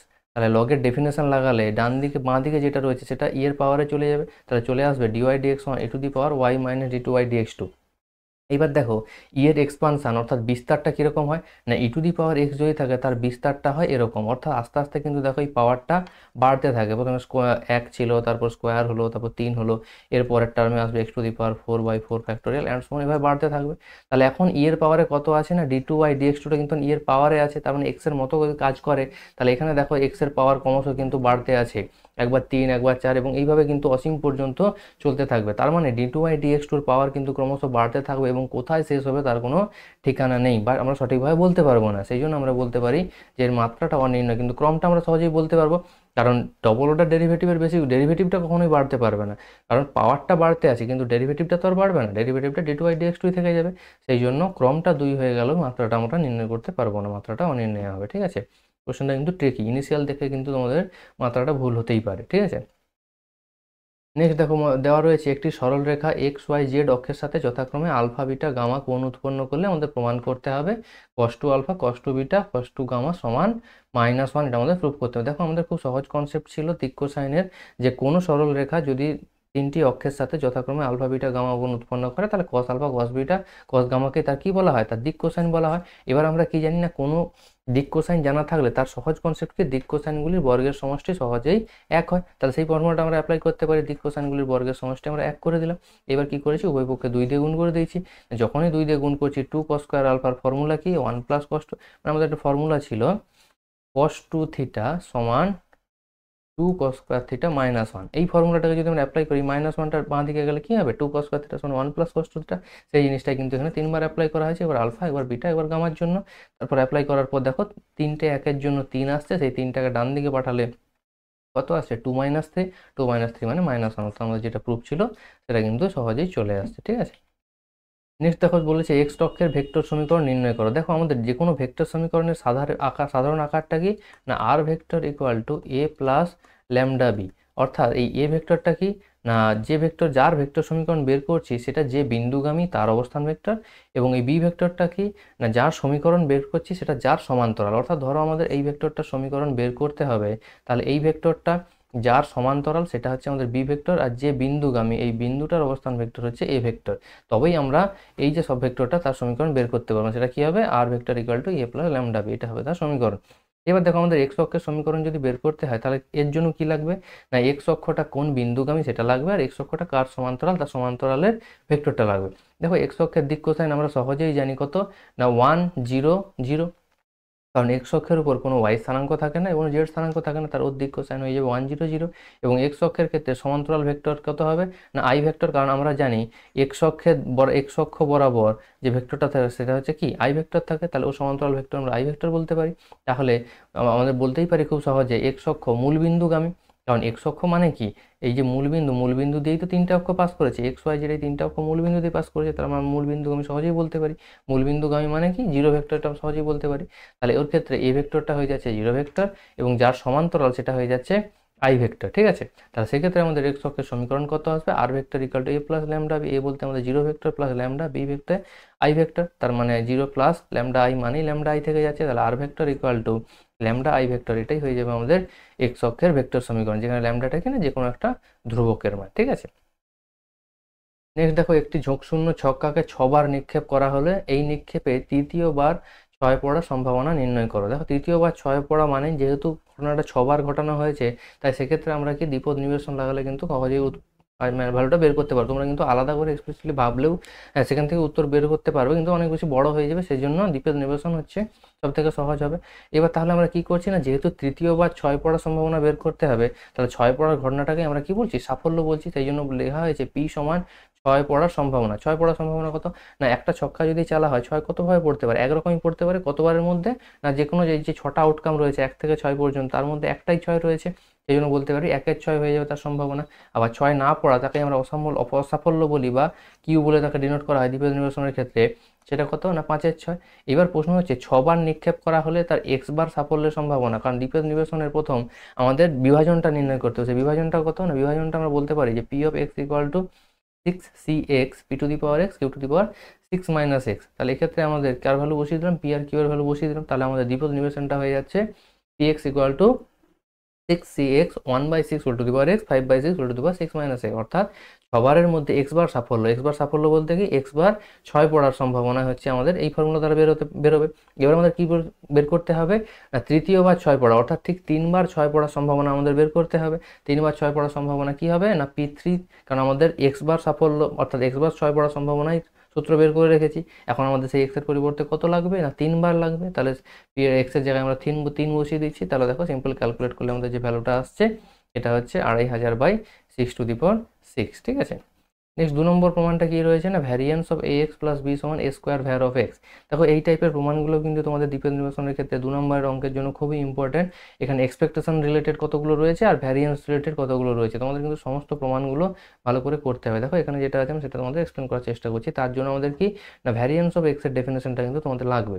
Variance of x মানে কি, expectation of X square minus expectation of X এর হোল স্কোয়ার। এই ফর্মুলাটা আমাদের জানা আছে, তাহলে আমরা কি করবো না, সেটা অ্যাপ্লাই করবো। এখন দেখো এক্স বলতে কে কাজ করছে, এ এক্স প্লাস বি, তাহলে এক্সপেকটেশন অফ এই যে এক্স স্কোয়ার, সেই জন্য কি লেখা হয় expectation of X plus B এর whole square minus expectation of X এর হোল স্কোয়ার, তার মানে এখানে এক্স বলতে কাজ করছে এক্স প্লাস বি, তাহলে expectation of A X plus B তার পুরোটার হোল স্কোয়ার। এরপর কি করা হয়েছে, ভিতরে এ প্লাস বির হোল স্কোয়ারের ফর্মুলা ভেঙে দেওয়া হয়েছে, আর এদিকে এক্সপেকটেশনটাকে ভেঙে দেওয়া হয়েছে। আমরা কি জানি, expectation of A X plus B সমান A into expectation of X plus B. কারণ এক্সপেকটেশনের ক্ষেত্রে আমরা জানি ভিতরে কোনো কনস্ট্যান্ট থাকলে কনস্ট্যান্ট ডাইরেক্ট বেরিয়ে আসে, স্কোয়ার হয়ে নয়, ডাইরেক্ট বেরিয়ে আসে। এটা কিন্তু আমি একটু আগেও এক্সপ্লেন করলাম, ঠিক আছে। তাহলে দেখো এরপর কি না, এক্স এর ক্ষেত্রে প্রথম টার্মটার ক্ষেত্রে এ স্কোয়ারটাই কনস্ট্যান্ট হিসেবে কাজ করছে, তাই এ স্কোয়ার ডাইরেক্ট বেরিয়ে এলো। পরেরটার ক্ষেত্রে দেখো two A B term constant হিসেবে কাজ করছে, তাই টু এ বি ডাইরেক্ট বেরিয়ে এলো, এবং পরেরটার ক্ষেত্রে বি স্কোয়ার নিজেই রয়েছে, তাই বি স্কোয়ার বেরিয়ে এলো। তাহলে প্রথম তিনটে টার্ম সবাই বোঝা গেছে। এরপরে কি না, এই পুরোটাকে এর মতো ভেবে আর এই বিটাকে বি এর মতো ভেবে এ প্লাস বি এর বাইরে দেখো হোল স্কোয়ার রয়েছে, সেই হোল স্কোয়ার ফর্মুলা অ্যাপ্লাই করা হয়েছে। আর কি চলে আসছে, A square plus two A B plus B square, বাইরে যেমন মাইনাস সাইন ছিল সেটা ব্র্যাকেটের বাইরে রেখে দেওয়া হলো। নেক্সট কাজ কি করা হলো না, এই ব্র্যাকেটটা তুলে দেওয়া হলো। যখনই ব্র্যাকেট তুলে দেওয়া হচ্ছে তখন দেখো এই টু এ বি প্লাস থাকলেও এই যে বাইরে মাইনাসের জন্য মাইনাস হয়ে যাবে, এবং তার আগে পড়ে থাকা প্লাস টু এ বির সাথে ক্যান্সেল আউট হয়ে যাবে। আবার এই বি স্কোয়ার প্লাস থাকলেও বাইরের মাইনাসের জন্য মাইনাস হয়ে যাবে, এবং এই বি স্কোয়ারের সাথে ক্যান্সেল আউট হয়ে যাবে। তার মানে আমাদের পড়ে থাকবে কি, square into expectation of X square minus square expectation x এর হোল স্কোয়ার। কারণ অল ওভার আমরা যদি স্কোয়ার কমন নিয়ে পড়ে থাকবে expectation of X square minus expectation of X এর হোল স্কোয়ার। দেখো সেটাকেই আমরা কি জানি না, সেটাই আমাদের ভ্যার এক্স, কারণ দেখো ভ্যার এক্স এর ফর্মুলাটা আমাদের তাই মেনশন করা আছে। তাহলে স্কোয়ার ইন্টু ভ্যার এক্স আমাদের কিন্তু যেটা ডান দিকে প্রমাণ করতে দিয়েছে সেটা কিন্তু সহজেই চলে আসে, ঠিক আছে। নেক্সট দেখো দেখাতে হবে এফ একটা ফাংশন বলা রয়েছে রিয়েল নাম্বার থেকে রিয়েল নাম্বারে ডিফাইন করা রয়েছে। কেমন ভাবে না, f x equal to two x cube plus three দ্বারা। এবার দেখাতে হবে এটা একটা বাইজেক্টিভ। বাইজেক্টিভ মানে কি জানি না, এক এক উপরিচিত, অর্থাৎ ওয়ান ওয়ান এবং ওয়ান টু, এই দুটোই আমাদের দেখাতে হবে। এক এক দেখানোর টেকনিক কি না, ডোমেন থেকে আমরা দুটো পদ তুলবো এক্স ওয়ান এক্স টু এবং ধরে নেবো এফ এক্স ওয়ান সমান এফ এক্স টু। এরপর আমাদের দেখাতে হবে এক্স ওয়ান সমান এক্স টু, অর্থাৎ প্রতিবিম্বগুলো যদি সমান হয় তাহলে আমাদের পদগুলো সমান, এটাই আমাদের দেখালে হয়ে যায়। তো দেখো শুরু করা হয়েছে এফ এক্স ওয়ান সমান এফ এক্স টু, এবার এফ এক্স ওয়ানের ভ্যালু বসিয়ে দেওয়া হয়েছে, এফ এক্স টুর ভ্যালু বসিয়ে দেওয়া হয়েছে। দুদিক থেকে তিন তিন ক্যান্সেল আউট করা রয়েছে, তাহলে পড়ে আছে কত, টু এক্স ওয়ান কিউব সমান টু এক্স টু কিউব। এবার বোথ সাইড থেকে টু টু ক্যান্সেল আউট হয়ে যাচ্ছে, তাহলে পড়ে থাকছে এক্স ওয়ান কিউব সমান এক্স টু কিউব। এবার দেখো একদিকে আনলে এ কিউব মাইনাস বি কিউবের ফর্মুলা চলে আসছে, এ কিউব মাইনাস বি কিউবের আমাদের যে উৎপাদক বিশ্লেষণের যে ফর্মুলা রয়েছে সেই ফর্মুলাটা আমরা বসিয়ে দিলাম। এবার দেখো এই পার্টটা যেহেতু বর্গ রাশি, তাই এই পার্টটা কখনোই নেগেটিভ ঋণাত্মক হতে মানে জিরো হতে পারবে না। তাই এটা যদি না জিরো হতে পারে তাহলে আমরা অনলি পসিবল কেস কী পড়ে থাকছে, এক্স ওয়ান মাইনাস এক্স টুটা জিরো। তাহলে x one minus x two যদি জিরো হয় তাহলে এখান থেকে আমরা বলতে পারবো এক্স ওয়ান সমান এক্স টু। অর্থাৎ আমরা টার্গেটে ছিল কি না, প্রতিবিম্ব সমান আমরা ধরেছিলাম, অর্থাৎ এফ এক্স ওয়ান সমান এফ এক্স টু ধরেছিলাম, আমরা প্রমাণ করে দিলাম কি এক্স ওয়ান সমান এক্স টু, অর্থাৎ আসল পদগুলোও সমান। তাহলে এখান থেকে আমরা সহজেই বলতে পারবো এটা একটা এক এক চিত্র। এবার কাজ কি না, ওয়ান টু দেখাতে হবে। ওয়ান টু দেখানোর জন্য কি না, এফ যদি একটা ফাংশন আমাদের এ থেকে বিতে ডিফাইন থাকে তাহলে আমাদের কি করতে হবে, বি থেকে একটা পদ তুলে নিতে হবে, দেখাতে হবে সেই পদের জন্য এই এতে এমন একটা এক্সের অস্তিত্ব খুঁজে পাবো যার জন্য এফ এক্স সমান ওয়াই হবে, এটা আমাদের দেখাতে হবে। তাহলে সেই জন্য কি করা হয়েছে না, ওয়াই বিলংস টু আর। এবারে প্রশ্ন হচ্ছে যেহেতু এফটা আর থেকে আর, এ থেকে বি হলে আমরা সহজেই বলতে পারতাম f y belongs to b, কিন্তু এখানে যেহেতু দুটোই আর সেই জন্য আমরা সাইডে মেনশন করে দিয়েছি ওয়াই বিলংস টু আর। কোথা থেকে না, উপ অঞ্চল অর্থাৎ কোডোমেন থেকে পদ তোলা হলো, এবং ধরে নেওয়া হচ্ছে f x equal to y. তাহলে এখন দেখাবো কি না, যদি আমরা ধরেই নেই f x equal to y তাহলে দেখাবো কি না, যে এক্সের জন্য f x equal to y পাচ্ছি সেই এক্সটা যে আদতে আমাদের এই এতেই রয়েছে, অর্থাৎ ডোমেনেই যে রয়েছে বা ক্ষেত্রেই যে রয়েছে তার গ্যারান্টিটা নেই। তো কারণ আমরা বলেছিলাম যে প্রত্যেকটা ওয়াই যেটা উপ অঞ্চলে আছে তার জন্য একটা পদ পাবো কোথায় না, ডোমেনে, অর্থাৎ ক্ষেত্রের মধ্যে, এর মধ্যে পাবো, সেটাই আমরা দেখাবো। আমরা শুধু ধরে নিয়েছি f x equal to y, এটা অন্য কোনো এক্সের জন্যও তো হতে পারে, দেখা যাবে ডোমেনের বাইরের কোনো পদ তার জন্য f x equal to y হচ্ছে, সেটা তো আমাদের প্রয়োজন নয়। আমাদের প্রয়োজন হচ্ছে ওই ডোমেনের মধ্যকার পদের জন্য। তাহলে আমরা কি ধরে নিচ্ছি f x equal to y এবং দেখাবো ওই এক্সটা ডোমেনে আছে, ঠিক আছে, সেটা দেখালে আমাদের কাজ শেষ হয়ে যাবে। তাহলে f x equal to y বললে এফ এক্স এর ফর্মুলা কি না, two x cube plus x. তাহলে সেখান থেকে আমরা two x cube plus three বসিয়ে ক্যালকুলেট করে এক্স এর ভ্যালু কত পাচ্ছি, cube root of y minus three by two. এবার কিউব রুট মানে কি, ঘনমূল। এবার প্রশ্ন হচ্ছে আমাদের দেখাতে হবে এই মানটা ডোমেনে আছে। এবার দেখো আমি এখানে বলেই দিয়েছি belongs to R for all Y belongs to R. তাহলে খুব সহজেই বলে দিলাম, কিন্তু কেন কিভাবে বলা যাবে যদি নেগেটিভ হতো ওয়াইটা, কারণ রুটের ভেতর নেগেটিভ এলেও তো আমরা খুব সহজেইভাবে মাথায় আসে যে নেগেটিভ এলে ভ্যালু কোনো বেরোবে না, কিন্তু রুটের ভেতর নেগেটিভ এলেও ভ্যালু বেরোবে যদি সেটা কিউব রুট হয়। ঠিক আছে, স্কোয়ার রুটের ক্ষেত্রে কিন্তু কোনো ভ্যালু বেরোবে না, সেটা অসংখ্যাত চলে আসবে বা তোমরা কমপ্লেক্স নাম্বার চলে আসবে সেটা বলতে পারো, কিন্তু কিউব রুটের ক্ষেত্রে সমস্যা নেই। কারণ যদি আমাদের এক্স কিউব সমান -8 থাকে, সেখান থেকে আমরা কত বলতে পারি এক্স ইকুয়াল টু -2, সেক্ষেত্রে কিন্তু আমাদের এক্সের ভ্যালু থাকে। কিন্তু এটাই যদি আমাদের এক্স স্কোয়ার ইকুয়াল টু -4 হয়, সেক্ষেত্রে কিন্তু আমরা বলতে পারবো না এক্স ইকুয়াল টু -2 বা +2, এটা কিন্তু আমরা বলতে পারবো না। ঠিক আছে, কিন্তু কিউবের ক্ষেত্রে কিন্তু সহজেই বলা যায়, কারণ কিউবের ক্ষেত্রে নেগেটিভের কিউব করলে সেটা নেগেটিভই বাইরে বের হয়, সেই জন্য নেগেটিভের কিউব রুটও কিন্তু নির্ণয় করা সম্ভব। সেই জন্য আমরা ওয়াইয়ের যে কোনো মান, ওয়াইটা তো পজিটিভ নেগেটিভ, কারণ ওয়াইটা আমরা রিয়েল নাম্বার থেকে তুলছি, তাহলে ওয়াইয়ের মান পজিটিভ নেগেটিভ যে কোনো কিছু হতে পারে, তাহলে ওয়াইয়ের যে কোনো পজিটিভ নেগেটিভ মানের জন্য সেখান থেকে 3 বিয়োগ করে যদি আমরা 2 দিয়ে ভাগ করে দিই, তাহলে যে মানটা পাবো তার কিউব রুট আমরা অবশ্যই করতে পারবো, অর্থাৎ একটা পদ আমরা সেই রিয়েল নাম্বারের মধ্যে কিন্তু পাবো। এটাই বলা হচ্ছে যে সুতরাং উপ অঞ্চলের প্রতিটি পদ ওয়াই এর জন্য ক্ষেত্র বলতে ডোমেন ক্ষেত্রে একটি পদ এক্স আমরা কিন্তু পাচ্ছি, যার জন্য কি না f x equal to y হচ্ছে, তার মানে আমরা বলতে পারবো এফ একটা উপরিচিত্রণ। তাহলে এফকে কি 1 1 দেখানো গেল, অর্থাৎ একে একে দেখানো গেল, এবং উপরিচিত্রণ দেখা গেল, তো আমরা সহজেই বলতে পারি এফ একটা বাইজেক্টিভ ফাংশন। ঠিক আছে, নেক্সট কি না cos inverse x by A plus cos inverse y by b সমান আলফা দেওয়া থাকলে আমাদের প্রমাণ করতে হবে এটা। দেখো বাঁ দিকে আমরা কি করা হয়েছে, প্রথম কস ইনভার্সের যা ফর্মুলা আমরা জানি, সেই কস ইনভার্সের ফর্মুলা আমরা অ্যাপ্লাই করা হয়েছে। কস ইনভার্সের ফর্মুলা কি না cos inverse X plus cos inverse Y সমান cos inverse X Y minus root over 1 minus x square into 1 minus Y square. সেই ফর্মুলা আমাদের জানা আছে, তাহলে সেই ফর্মুলায় দেখো প্রথম বাঁ দিকে অ্যাপ্লাই করা আছে, এখানে এক্স বলতে কাজ করছে x by A, b y বলতে কাজ করছে ওয়াই বাই বি, তাও সেই ফর্মুলা অ্যাপ্লাই করা হলো। এবার কি করা হলো না বাঁ দিকের এই কস ইনভার্স ডান দিকে পাঠালে কি হয়ে যাবে কস আলফা হয়ে যাবে, সেটা করা হলো। এরপর কি করা হচ্ছে না রুট যুক্ত টার্মগুলোকে একদিকে রেখে বাকি যেগুলোতে রুট নেই অর্থাৎ নর্মাল টার্ম সেগুলোকে আরেক দিকে রাখা হচ্ছে। এবার কি উভয় পক্ষে বর্গ করা হচ্ছে, যখনই উভয় পক্ষে বর্গ করছে বাঁ দিকটা কি এ মাইনাস বি হোল স্কোয়ারের ফর্মুলা চলে আসছে, তাই A square -2ab plus B square সেই ফর্মে চলে এলো, এবং ডান দিকে রুট বর্গ করে দিলে কি না যে রুট ওভার যুক্ত টার্মগুলো থেকে ছিল সেই রুট ওভার টার্মটা কিন্তু উঠে যাচ্ছে। এরপর কি না ডান দিকে যে পার্টটা রয়েছে সেটাকে আমরা কি শুধু স্প্লিট করে গুণ করে দিচ্ছি, গুণ করে দেওয়ার পরে দেখো ডান দিকের একটা term x square y square by square b square এবং বাঁ দিকের একটা term x square y square by square b square একই থাকার জন্য ক্যান্সেল আউট হয়ে যাচ্ছে। তাহলে রিমেনিং যে টার্মগুলো পড়ে থাকছে সেটাকে শুধুমাত্র সাইড চেঞ্জ করতে হবে। কীভাবে সাইড চেঞ্জ করা হলো, এই টার্মটাও নেগেটিভ ছিল বাঁ দিকে আনা হলো, এই টার্মটাও নেগেটিভ ছিল বাঁ দিকে আনা হলো, এবং ডান দিক থেকে এই যে কস স্কোয়ার আলফা ছিল সেটাকে বাঁ দিক থেকে ডান দিকে আনা হলো, তাহলে ডান দিকে হয়ে গেল 1 মাইনাস কস স্কোয়ার আলফা, আর বাঁ দিকটাতে যেগুলোকে ট্রান্সফার করা হলো তাতে আমাদের আসছে X square by square plus Y square by square minus 2x Y by A B into cos alpha. আর ডান দিকে 1 মাইনাস কস স্কোয়ার আলফা মানে আমরা জানি কি না সাইন স্কোয়ার আলফা, সেটাই আমাদের প্রমাণ করতে দেওয়া ছিল। ঠিক আছে, সহজে কিন্তু প্রমাণটা করে দেওয়া গেল। নেক্সট দেখো বলা রয়েছে একটা ডিটারমিনেন্ট দেওয়া রয়েছে A square plus lambda A B AC A B B square plus lambda BC AC BC C square plus lambda. দেখাতে হবে এটা ল্যামডা স্কোয়ার দ্বারা বিভাজ্য। দেখো তোমাদের এই অঙ্কটাই কিন্তু বইতে দেওয়া রয়েছে এক্সারসাইজে, এই ল্যামডার পরিবর্তে বইতে 10 দেওয়া রয়েছে এবং প্রমাণ করতে হবে সেটা 100 দ্বারা বিভাজ্য। ঠিক আছে, সেই প্রমাণটা যারা করেছো তোমরা কিন্তু একই টেকনিক অ্যাপ্লাই করে এই প্রমাণটাও কিন্তু করতে পারো। তোমরা নিজেরা না দেখে চেষ্টা করো, যদি না পারো তারপর ভিডিওটা কিন্তু ক্যারি ফরওয়ার্ড করে এখানে কিন্তু পজ করে তোমরা নিজেরা একবার ট্রাই করে দেখতে পারো যারা সেই অঙ্কটা করে রেখেছো। ঠিক আছে, দেখো আমাদের যারা করোনি তাদের জন্য দেখো কিভাবে করা হচ্ছে। দেখো প্রথম কি করা হয়েছে না প্রথম রো থেকে এ কমন নেওয়া হয়েছে, দ্বিতীয় রো থেকে বি কমন, তৃতীয় রো থেকে সি কমন, কমন নেওয়া আর ভাগ করে দেওয়া একই কথা, তাহলে সেটা দেখো ভাগ করে দেওয়া হয়েছে। সেই জন্য ডান দিকে অপারেশনগুলো লেখা দেওয়া হয়েছে r1-1 r1 by a, r2-1 r2 by b, r3-1 r3 by c. তাহলে যখনই আমরা ভাগ করছি তাহলে মান বজায় রাখার জন্য বাঁ দিকে গুণ করতে হবে, বা তোমরা কমন হিসেবে বলতে পারো এবিসি, হয়ে গেল।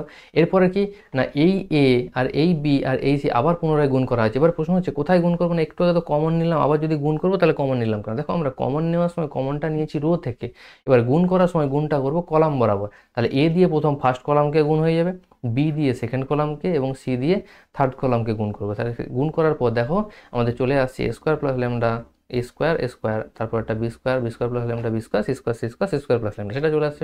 সেটাকে আমরা লিখে দিচ্ছি কি এই জন্য দেখো লেখা হয়েছে c1 ড্যাশ সমান AC1, অর্থাৎ কলাম 1কে আমরা এ দিয়ে গুণ করছি, কলাম 2কে বি দ্বারা, কলাম 3কে সি দ্বারা গুণ করে দিচ্ছি। এরপরের কাজ কি না সমস্ত কলামগুলোকে যে কোনো একটা কলামে অ্যাড করে দিচ্ছি। ঠিক আছে, এখানে আমি এটা ফার্স্ট কলামে অ্যাড করি, তাহলে c1 ড্যাশ সমান আমরা লিখতে পারি c1 plus c2 plus c3। সবগুলোকে অ্যাড করে কী লাভ পেলাম দেখো সবগুলোই আমার A square plus B square plus C square plus lambda হয়ে যাচ্ছে। তাহলে নেক্সট স্টেপে কী করবো না ওই ফার্স্ট কলাম থেকে আমরা A square plus B square plus C square plus lambda common নেবো, তাহলে সেটা কী হয়ে যাবে 1 1 1 চলে আসবে।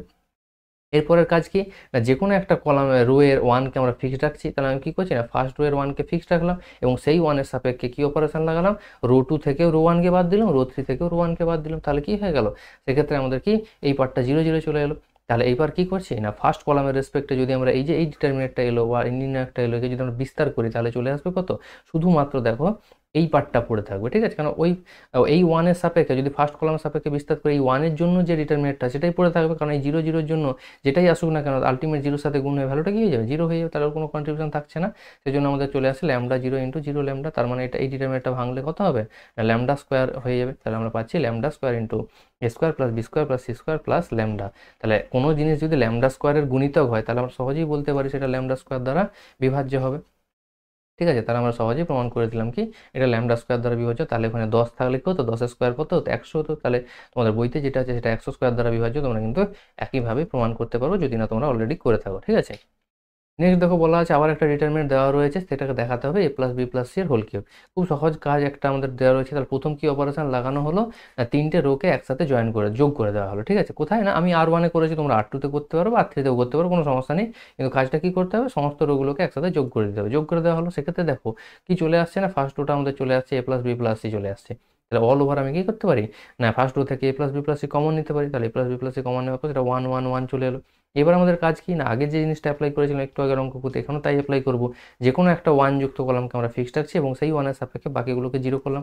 তাহলে অপারেশন কি লাগিয়েছি না C two dash one C two minus C one এবং C three dash one C three minus C one. তাহলে সেই অপারেশন লাগালে দেখো আমাদের চলে আসছে কি না আমাদের এই ফার্স্ট রো এর প্রথম যে আমাদের রো রয়েছে সেই প্রথম রো এর যে 1 এর সাপেক্ষে আমরা যদি বিস্তার করি তাহলেও দেখো আমাদের এই যে ছোট্ট পার্ট ডিটারমিনেন্টটা, এই ছোট্ট ডিটারমিনেন্টটা পড়ে থাকবে। দেখো সেটা আমাদের পরের লাইনে লেখা হয়েছে এই ছোট্ট ডিটারমিনেন্ট পড়ে, কারণ বাকি এই 0 0 সাপেক্ষে যেটা রয়েছে সেটা যাই আসুক না কেন আলটিমেট 0 সাথে গুণ হয়ে কোনো কন্ট্রিবিউশন থাকবে না। তাহলে ওই 1 এর জন্য যেটুকু ডিটারমিনেন্ট থাকবে সেটুকুই আমাদের ভ্যালুর মধ্যে আসছে।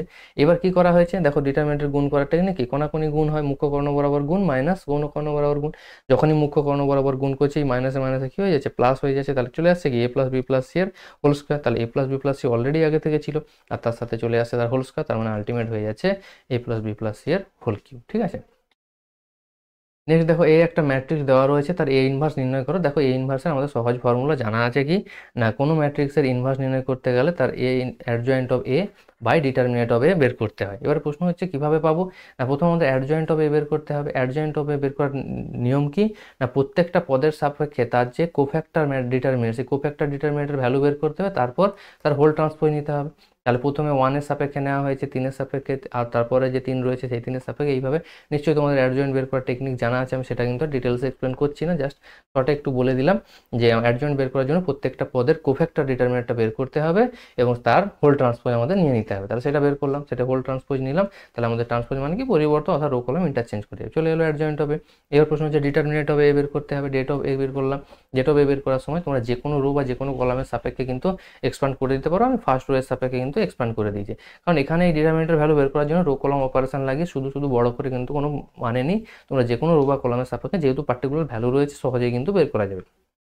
কত চলে আসছে সেটা 1, তার মানে আমাদের এই ইনভার্সের ভ্যালু কত হয়ে যাবে, এই যে ডিটারমিনেন্ট অফ এ দিয়ে আমাদের ভাগ হচ্ছিল সেই ডিটারমিনেন্ট অফ এর ভ্যালু যদি 1 হয়ে যায় তাহলে আর ভাগের কোনো মানে নেই, শুধুমাত্র অ্যাডজয়েন্ট অফ এ যা আসবে সেটাই আমাদের এ ইনভার্স চলে আসবে। তাহলে এ ইনভার্স কত চলে আসছে 7 - 3 3 -1 1 0 -1 0 1 এটা চলে আসছে।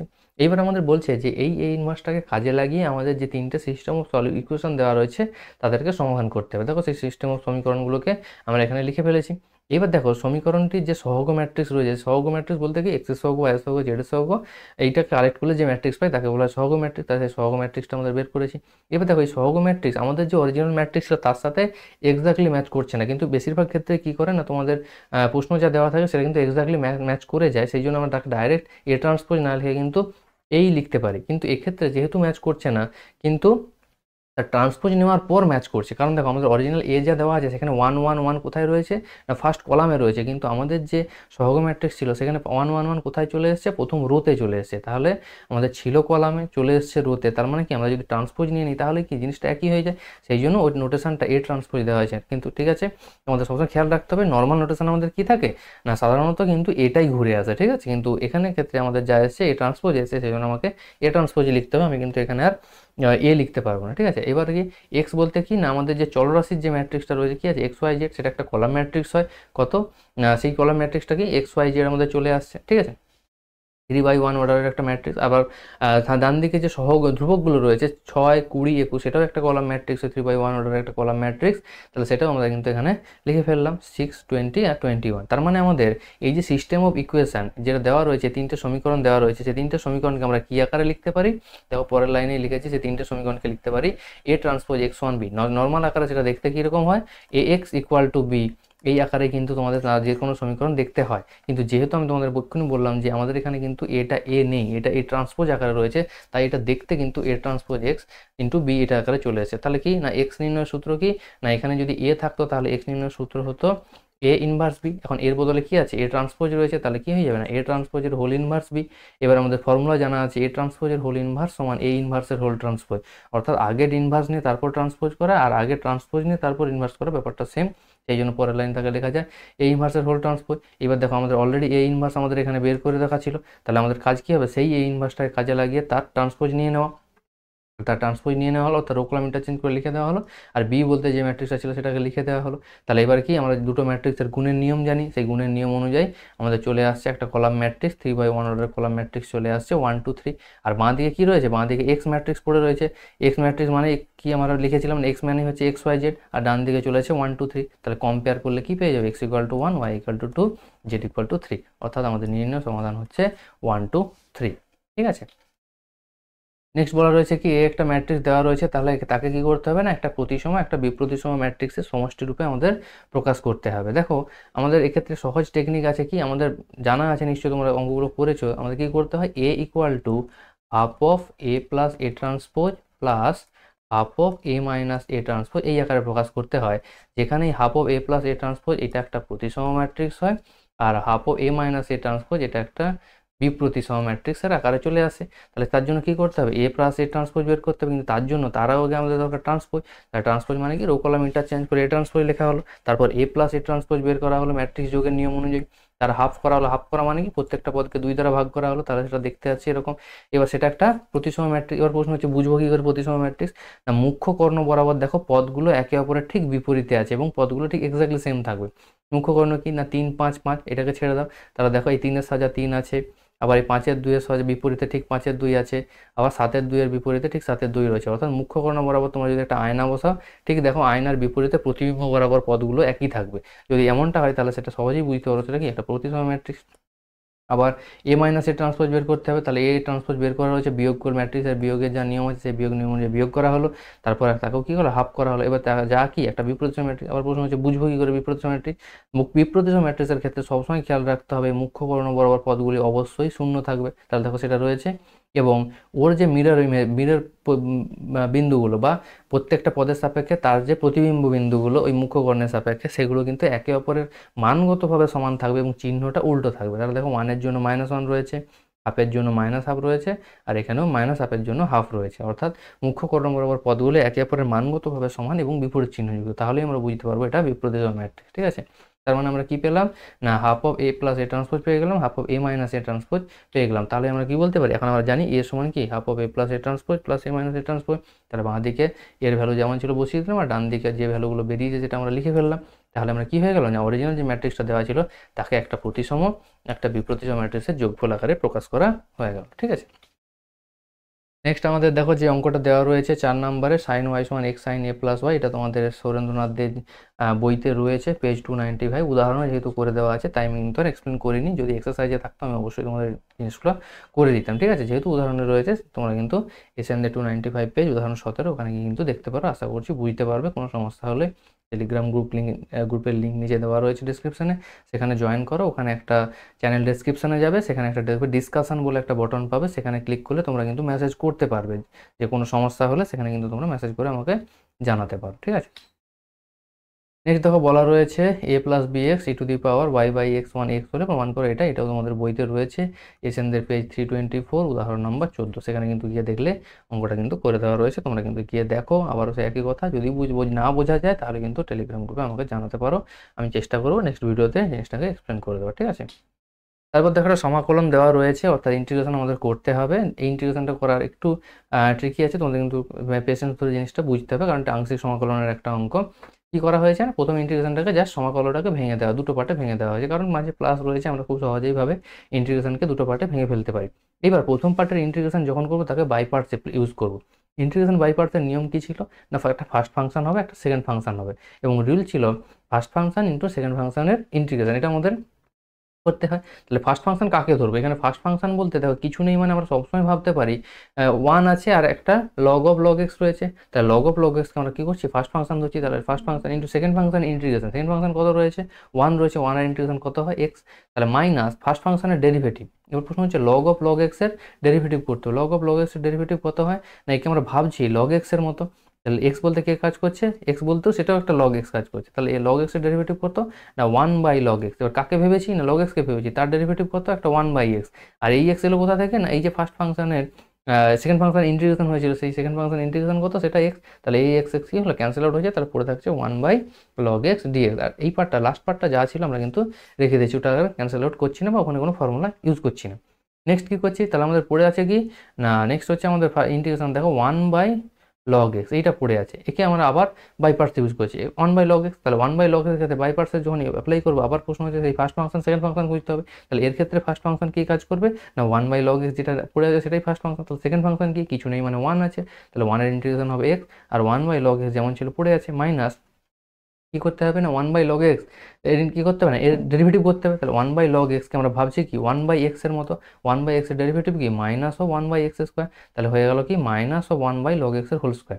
এবার যাকে ভেবেছি লগ এক্সকে, তার ডেরিভেটিভ কত ওয়ান বাই এক্স, তাহলে আবার একটা ওয়ান বাই এক্স গুণ হলো, তাহলে সেই এক্স এক্স আবার ক্যান্সেল আউট হয়ে যাবে, তাহলে পড়ে থাকবে মাইনাস ও ওয়ান বাই লগ এক্সের হোল স্কোয়ার। এবার কী হচ্ছে না এই মাইনাস আর তার যে বাইরে মাইনাস, এই মাইনাসে মাইনাসে প্লাস হয়ে যাবে, কিন্তু তারও বাইরে দেখো একটা মাইনাস আমাদের থার্ড ব্র্যাকেটের বাইরে রয়েছে, তাহলে আলটিমেট এই তিনটে মাইনাসে মিলে আলটিমেট মাইনাস থেকে যাবে, তাহলে সেই দেখো সেখানে কিন্তু মাইনাস থেকে যাচ্ছে, আর লাস্ট টার্মটা যেমন ছিল কিন্তু থেকে যাচ্ছে। তার মানে কি এবার এরপরের কাজ কি হলো না, লাস্ট দুটো টার্ম দেখো হুবহু একই চলে এসেছে, কিন্তু একে অপরের অপোজিট সাইন, তাহলে সেটা কি হয়ে যাবে না ক্যান্সেল আউট হয়ে যাবে না, যখনই ক্যান্সেল আউট করবো তাহলে ইন্টিগ্রেশন কমপ্লিট হচ্ছে, ইন্টিগ্রেশন কমপ্লিট হলে কী হবে না একটা ইন্টিগ্রেটিং কনস্ট্যান্ট অর্থাৎ সমাকলন ধ্রুবক কিন্তু চলে আসবে। তাহলে আমাদের চলে আসছে x log of log x minus x by log x plus c, এটা আমাদের চলে আসে, যেখানে সিটা আমাদের সমাকলন ধ্রুবক। এই কথাটা কিন্তু তোমাদের সব জায়গায় লিখতে হবে, ঠিক আছে। নেক্সট দেখা যাবে একটা ইন্টিগ্রেশন দেওয়া রয়েছে dx by sine x plus sec x, এই ইন্টিগ্রেশনটার ভ্যালু তোমাদের বের করতে হবে। দেখো খুব সহজ কাজ, সেক এক্সকে কী করেছি ওয়ান বাই কস এক্স করেছি, সেক এক্সকে ওয়ান বাই কস এক্স করার পর লসাগু করে দেওয়ার পর কস এক্স উপরে কোথায় চলে যাচ্ছে লবে চলে যাচ্ছে কস এক্স। এর পরের কাজটাই হচ্ছে এখানে হচ্ছে মেন ট্রিকি বা বলতে পারো মেন আমাদের কাজ, ঠিক আছে। প্রথম কাজটা কিচ্ছু নেই, জাস্ট সেক এক্সকে ভেঙে ওয়ান বাই কস এক্স করে লসাগু করা হয়েছে। নেক্সট কী করা হয়েছে না উপর নিচে আমি দুই দ্বারা গুণ করে দিই। কেন দুই দ্বারা গুণ করা হয়েছে না, দেখো আমাদের চলে এসেছিলো শুধু সাইন এক্স কস এক্স, আর এটাকে ফর্মুলা করতে গেলে একটা টু এর প্রয়োজন, কারণ আমরা জানি two sine X cos x মানে সাইন টু এক্স আমরা এটা বলতে পারি, সেই জন্য একটাকে টু দিয়ে উপর নিচে গুণ করে দেওয়া হলো। এরপর উপরে যে কস এক্সটা রয়েছে সেই কস এক্সটাকে ভেঙে লেখা হয়েছে কি cos x plus sine x plus cos x minus sine X, তাহলে খুব সহজেই তোমরা ভাবতে পারো সাইন এক্স ক্যান্সেল আউট হয়ে যাবে, কিন্তু এখানে আর ক্যান্সেল আউট করবে না, কারণ আমরা অ্যাডজাস্টই করছি, এখানে একটা প্লাস সাইন এক্স একটা মাইনাস সাইন এক্স আনছি যাতে ফর্মুলাটা অ্যাডজাস্ট করা যায়। এরপরের কাজ কি হলো না প্রথম পার্টটা বাই হর প্লাস নিচের পার্টটা বাই হর, সেই কাজটা করা হয়েছে, অর্থাৎ স্প্লিট করে দেওয়া হয়েছে। এবার কী করা হয় স্প্লিট করার সময় একটা টেকনিক অ্যাপ্লাই করা হয়েছে। প্রথম পার্টটা কী করা হয়েছে না প্রথম পার্টটার হরে যখন টু থাকছে সেই টুটাকে ভেঙে ওয়ান প্লাস ওয়ান লেখা আছে, এবং দ্বিতীয় পার্টটার ক্ষেত্রে এই যে হরে টু রয়েছে সেই টুটাকে লেখা হচ্ছে থ্রি মাইনাস ওয়ান আকারে লেখা হচ্ছে। সুবিধা কি না সুবিধাটা তোমরা এই লবটা দেখলেই বুঝতে পারবে। প্রশ্ন হচ্ছে এই লবটা কার ডেরিভেটিভ, সেইটা বুঝতে পারলেই কিন্তু তোমরা বুঝতে পারবে যে কেন এইভাবে লেখা হলো, কারণ লবটা যার ডেরিভেটিভ সেইটা যদি আমরা নিচের আকারে আনতে পারি তাহলে খুব সহজেই ফর্মুলাগুলো অ্যাপ্লাই করা যাবে। সেই জন্য এর প্রশ্ন হচ্ছে cos x minus sine x কার ডেরিভেটিভ না সাইন এক্স প্লাস কস এক্সের ডেরিভেটিভ, সেই জন্য পরের লাইন ওটাকে চেঞ্জ করে d of sine x plus cos x লেখা গেল। আর নিচে এই যে two cos x sine x plus one এই পার্টটার ফর্মুলা কি না এই পার্টটা এই যে ওয়ানটা রয়েছে সেই ওয়ানকে চেঞ্জ করে আমরা কি লিখতে পারি না sine square x plus cos square x লিখতে পারি। তাহলে sine square x plus cos square x plus two sine x কথা অর্থাৎ সাইন এক্স প্লাস কস এক্সের হোল স্কোয়ার এটা আমরা লিখতে পারি। আর সাইডে যে ওয়ানটা ছিল সেই ওয়ানটা যেমন ছিল সেটা পড়ে আছে। আর নেক্সট পার্টে কী করা হয়েছে নেক্সট পার্টেও এই ওয়ানটাকে চেঞ্জ করে কি লেখা যায় sine X sine square x plus cos square X লেখা যায়, আর minus two sine x plus two sine X cos X পড়ে থাকছে, তার মানে A square plus B square minus two AB, তাহলে একে লেখা যায় এ মাইনাস বি এর হোল স্কোয়ার এই আকারে লেখা যায়। আর উপরে যে পার্টটা রয়েছে সেটা কার ডেরিভেটিভ, না এটা হচ্ছে সাইন এক্স মাইনাস কস এক্সের ডেরিভেটিভ, কারণ সাইন এক্সের ডেরিভেটিভ হয় কস এক্স, আর কস এক্সের ডেরিভেটিভ হয় মাইনাস সাইন এক্স, তাই মাইনাস মাইনাসে প্লাস হয়ে যায়, তাহলে cos x plus sine x যখন চলে আসছে সেটা D of sine x minus cos এক্সের ডেরিভেটিভ।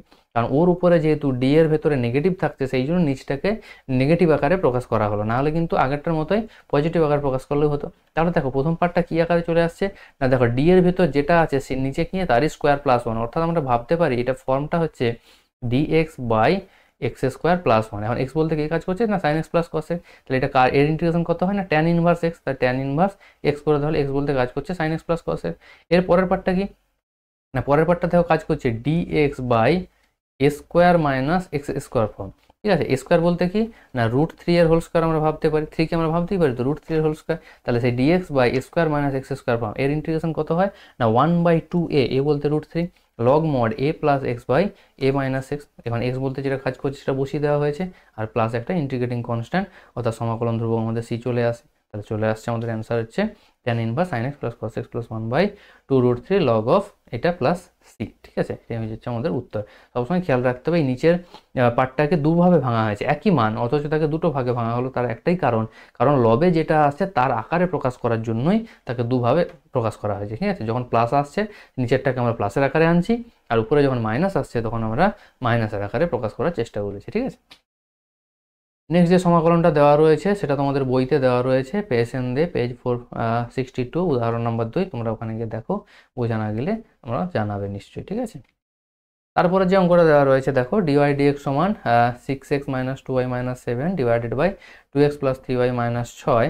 এবার আমাদের এটাকে সমাধান করতে হবে। ঠিক আছে, যখনই সমাধান করতে যাবো আমরা কি করেছি, প্রথম কোণাগুণি গুণ করে দেওয়া হয়েছে, তারপর স্প্লিট করে দেওয়া হয়েছে, যা মানে ডিওয়াই এর সাথে বাকিগুলো গুণ করে দেওয়া হয়েছে, ডিএক্স এর সাথে যা আছে সেটাকে গুণ করে দেওয়া হয়েছে। এবার প্রশ্ন হচ্ছে নেক্সট কাজ আমরা কি করব, না নেক্সট কাজ দেখো ভেঙে দেওয়ার পর এই যে এক্স ডিওয়াই আছে আর ডান দিকে ওয়াই ডিএক্স রয়েছে, এই দুটোকে একসাথে নিয়ে আসা হয়েছে। কি সুবিধা, না একসাথে নিয়ে আসার পর যখন আমরা টু কমন নেওয়ার পরে আসবে X dy plus Y DX, তাহলে আমরা কি জানি X dy plus Y DX কার ডেরিভেটিভ হয়, না এক্স ওয়াই এর ডেরিভেটিভ হয়, তাহলে আমরা ওকে চেঞ্জ করে এক্স ওয়াই লিখতে পারবো। আর বাকি যে পার্টগুলো রয়েছে ওয়াই ডিওয়াই এর ডাইরেক্ট ইন্টিগ্রেশন পসিবল, কারণ ওয়াই এর সাপেক্ষে ওয়াই ইন্টিগ্রেশন সহজেই করা যাবে।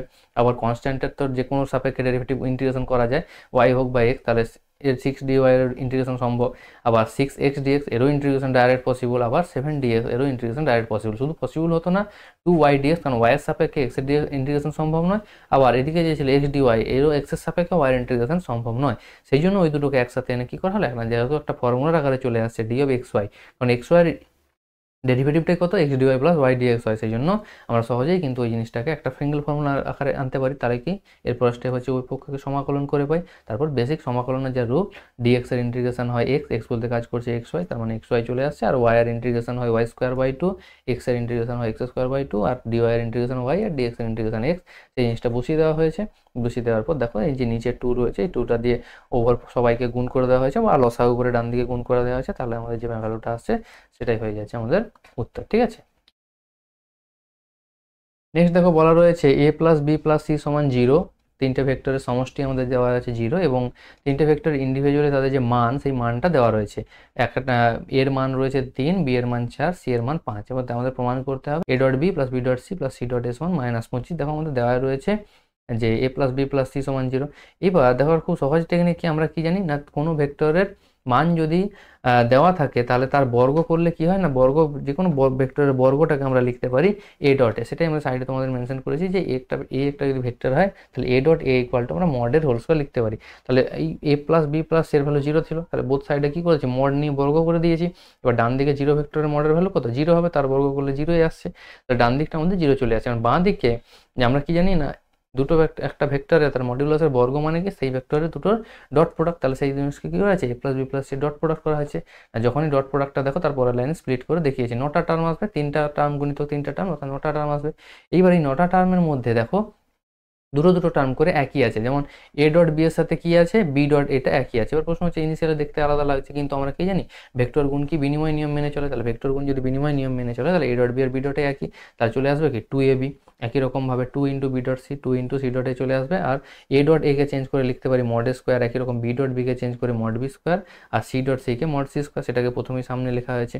এবার mod A mod B mod সির ভ্যালু দরকার দেওয়া রয়েছে, তাহলে সেখান থেকে তাদের বর্গ করে যোগ করে দিলাম, এবং A dot B, B dot C, C dot এই পার্টটা আমাদের থেকে যাচ্ছে, কারণ এর ভ্যালুটা আমাদের প্রুভ করতে হবে। তাহলে এই পার্টটার ভ্যালু কত চলে আসছে না, সাইড চেঞ্জ করলে দেখো চলে আসছে -50, আর 2 দিয়ে ডিভাইড করলে -25, যেটা আমাদের প্রমাণ করতে দেওয়া ছিল। ঠিক আছে, next box of A plus B, B plus C, C plus A সমান 2 into box A B C. Box মানে কি না স্কেলার ট্রিপল প্রোডাক্ট, আমাদের তিনটে ভেক্টরের স্কেলার ট্রিপল প্রোডাক্টের ভ্যালুটা প্রুভ করতে হবে। এখানে আমাদের এ বলতে কাজ করছে এ প্লাস বি, বি বলতে বি প্লাস সি, সি বলতে সি প্লাস এ। তাহলে বাঁ দিকে এই জিনিসটা যদি দেওয়া থাকে তাহলে সে আমরা কী করছি না, আমাদের বক্স এ বি সি রুলই আছে যে বক্স এ বি সি যদি থাকে তার মানে কি A dot B cross C. তাহলে এখন এ বলতে কাজ করছে এ প্লাস বি, তাহলে এ ডট এ বলতে A plus B dot, B cross C, B বলতে বি প্লাস সি, আর সি বলতে C plus A, B cross C বলতে B plus C cross C plus A. এবার ক্রস প্রোডাক্টের যা rule সেটা সেই অনুযায়ী স্প্লিট করে দেওয়া হয়েছে। বি এর সাথে প্রথম সবার গুণ রয়েছে, তারপরে আবার সি এর সাথে গুণ। এখানে কিন্তু তোমাদের খেয়াল রাখতে হবে অর্ডারটাকে চেঞ্জ করা যাবে না, যে অর্ডারে আছে সেই অর্ডারে রাখতে, মানে এই বি ক্রস এ মনে হচ্ছে দেখতে খারাপ লাগছে এ ক্রস বি করে দিই, সেটা কিন্তু করা যাবে না, কারণ ভেক্টর গুণ এরকম বিনিময় নিয়ম মেনে চলে না। ঠিক আছে, স্কেলার গুণ মেনে চলে, ভেক্টর গুণ মেনে চলে না। ঠিক আছে, এই জন্য ভেক্টর গুণের ক্ষেত্রে করা যাবে না। এর পরের কাজ কি না, সি ক্রস কিকে 0 করে দেওয়া হয়েছে, কারণ দুটো একই ভেক্টরের ক্রস প্রোডাক্টের মান সবসময় 0 হয়, তাহলে সেই জন্য সাইডে লেগেও দেওয়া হয়েছে যে সি ক্রস সি যেহেতু 0 ভেক্টর, আর 0 ভেক্টরের সাথে যাকেই যোগ করবো সেই ভেক্টরে থাকবে, সেই জন্য বাকি যে তিনটে ভেক্টর ছিল তারাই থেকে যাচ্ছে, সি ক্রস সিটা 0 হয়ে যাচ্ছে। ঠিক আছে, এরপরের কাজ কি না স্প্লিট করে দেওয়া হচ্ছে। স্প্লিট করে দেওয়া হচ্ছে কীভাবে না, বাইরে এ ডট আর ভিতরে যোগ আছে, তার মানে আমাদের ভেক্টরের ক্ষেত্রে ছিল যে এ ডট যদি বি প্লাস সি থাকে তাহলে আমরা সহজেই বলতে পারি সেটা A dot B plus A dot C, অর্থাৎ বাইরের ডট প্রোডাক্টটা ভেতরে স্প্লিট হয়ে যাবে, বা বিচ্ছেদ নিয়ম অনুযায়ী বিচ্ছেদ হয়ে সবার কাছে ডিস্ট্রিবিউটেড হয়ে যাবে। ঠিক আছে, ডিস্ট্রিবিউটিভ ল অ্যাপ্লাই করা যেতে পারে ভেক্টর ডটের ক্ষেত্রে। ঠিক আছে, তাহলে সেই ডিস্ট্রিবিউটিভ ল যদি অ্যাপ্লাই করি তাহলে এর সাথে প্রথম ভেতরে 3টে গুণ হবে, আবার পরের বারে বি এর সাথে ভেতরে 3টে গুণ হবে। দেখো এই জন্য এই লাইনে 6টা টার্ম এসছে। এবার প্রশ্ন হচ্ছে দেখো আমাদের একটু আগে বললাম কি না বক্স এবিসির ফর্মুলা কি না, বক্স এবিসি যদি থাকে তাহলে A dot B cross C হয়, অর্থাৎ এ বি সি এই অর্ডারে লেখা থাকবে, তাহলে সেই অনুযায়ী প্রথমটাকে আমরা কি লিখতে পারবো, দেখো বক্স এবিসি লিখতে পারবো A dot B cross C. পরেরটা আছে A dot B cross A, তার মানে এ বি এ লিখতে পারবো। পরেরটা এ সি এ, তারপর এটা বিবিসি বিবিএ। দেখো যে অর্ডারে থাকবে সেই অর্ডারে লিখতে হবে, কিন্তু ফর্মটা থাকতে হবে A dot B cross C এই ফর্ম, অর্থাৎ প্রথমে ডট তারপরে ভেতরটাকে ক্রস প্রোডাক্ট এই আকারে থাকলে সেই আকারে লিখতে পারবো। এইবার বক্সের রুল ছিল কি না, বক্সের ভেতর দুটো টার্ম যদি একই থাকে তাহলে তার মান 0 হয়ে যাবে। দেখো সেই জিনিসটা যখন অ্যাপ্লাই আমাদের করা হয়েছে, দেখো সেকেন্ড বক্সটার ক্ষেত্রে আমাদের ভ্যালু কত আসছে এ বি এ, অর্থাৎ দুটো এ আছে তাই 0। থার্ড বক্সের ক্ষেত্রে দুটো এ তাই 0, তারপরের বক্স দুটো বি তাই 0, তারপরটাও দুটো বি তাই 0, এবং তাহলে পড়ে থাকবে কি না প্রথমটা আর লাস্টটা। প্রথমটা কি না এবিসি, আর তারপরটা হচ্ছে বিসি। এর প্রশ্ন হচ্ছে এবিসি আর বিসি দুটোই সমান, কীভাবে বুঝবো না, দেখো যদি অর্ডারটা একই থাকে অর্থাৎ একই অর্ডারে থাকে এ বি সি, তার মানে কি এরপর বি তারপর সি আসছে, তাহলে সেক্ষেত্রে আবার দ্বিতীয়টার ক্ষেত্রে দেখো প্রথমে বি তারপর সি তারপরে, অর্থাৎ একই অর্ডারে মজা আছে। এবার বুঝার জন্য সহজের জন্য কি না তোমরা একটা ঘড়ির কাঁটার মতো যদি এঁকে দাও তাহলে কিন্তু সহজেই বুঝতে পারো। এবিসি ঘড়ির কাঁটার মতো এঁকে দিলাম, তাহলে এই দিক থেকে অ্যারো দিয়ে দিচ্ছি, তাহলে দেখো এরপর বি, বি এরপর সি, সি এরপর এ, সেটা মেনটেন আছে। প্রথমটার ক্ষেত্রে তো এবিসি রয়েছে, দ্বিতীয়টার ক্ষেত্রে দেখো বি সি এ, তার মানে দেখো বি থেকে সি, সি থেকে এ, অর্থাৎ সেই একই অর্ডারটা কিন্তু মেনটেন রয়েছে, তার মানে এক্ষেত্রেও তাদের দুটো মান আমাদের একই বলতে পারো। তার মানে ওই বিসি একে চেঞ্জ করে এবিসি আমরা লিখতে পারো, তার মানে বলে দিতে পারি 2 ইন্টু এবিসি, সহজেই আমরা বলে ফেলতে পারি। ঠিক আছে, নেক্সট দেখো একটা তোমাদের এলপিপি দেওয়া রয়েছে, একটি খেলনা প্রস্তুতকারক এ ও বি দুই ধরনের খেলনা তৈরি করে এবং তার জন্য তিনটি মেশিনের প্রয়োজন হয়, মেশিন 1, মেশিন 2, মেশিন 3, এবং প্রত্যেকটা মেশিন এইভাবে এ আর বি ধরনের খেলনা তৈরি করতে কতটা সময় নেয় তার একটা চার্ট তোমাদের নিচে দেওয়া রয়েছে। এবার লাস্টে দেখো কন্ডিশনটা বলে দেওয়া রয়েছে প্রতিটি মেশিনে সর্বোচ্চ 6 ঘন্টা সময় পাওয়া যায়, অর্থাৎ কোনো মেশিন 6 ঘন্টার বেশি কাজ করবে না, এবং এই ধরনের খেলনা তৈরিতে সে যদি বিক্রি করে তাহলে সে 7.5 টাকা লাভ হয়, এবং বি ধরনের খেলনাতে 5 টাকা তার লাভ হয় প্রতিটি খেলনাতে। এবার আমাদের কাজ কি না, আমাদের একটা উপরের যে প্রবলেমটা দেওয়া রয়েছে তার জন্য একটা রৈখিক প্রোগ্রাম বিধি সমস্যা তৈরি করতে হবে যাতে লাভ সর্বোচ্চ হয়, অর্থাৎ ম্যাক্সিমাইজ করতে হবে লাভটাকে। তাহলে এবার দেখতে হবে এর জন্য আমাদের কি না এ ধরনের খেলনা কটা তৈরি করতে হবে আর বি ধরনের খেলনা কটা তৈরি করতে হবে, সেটাই আমাদের মেন প্রবলেম।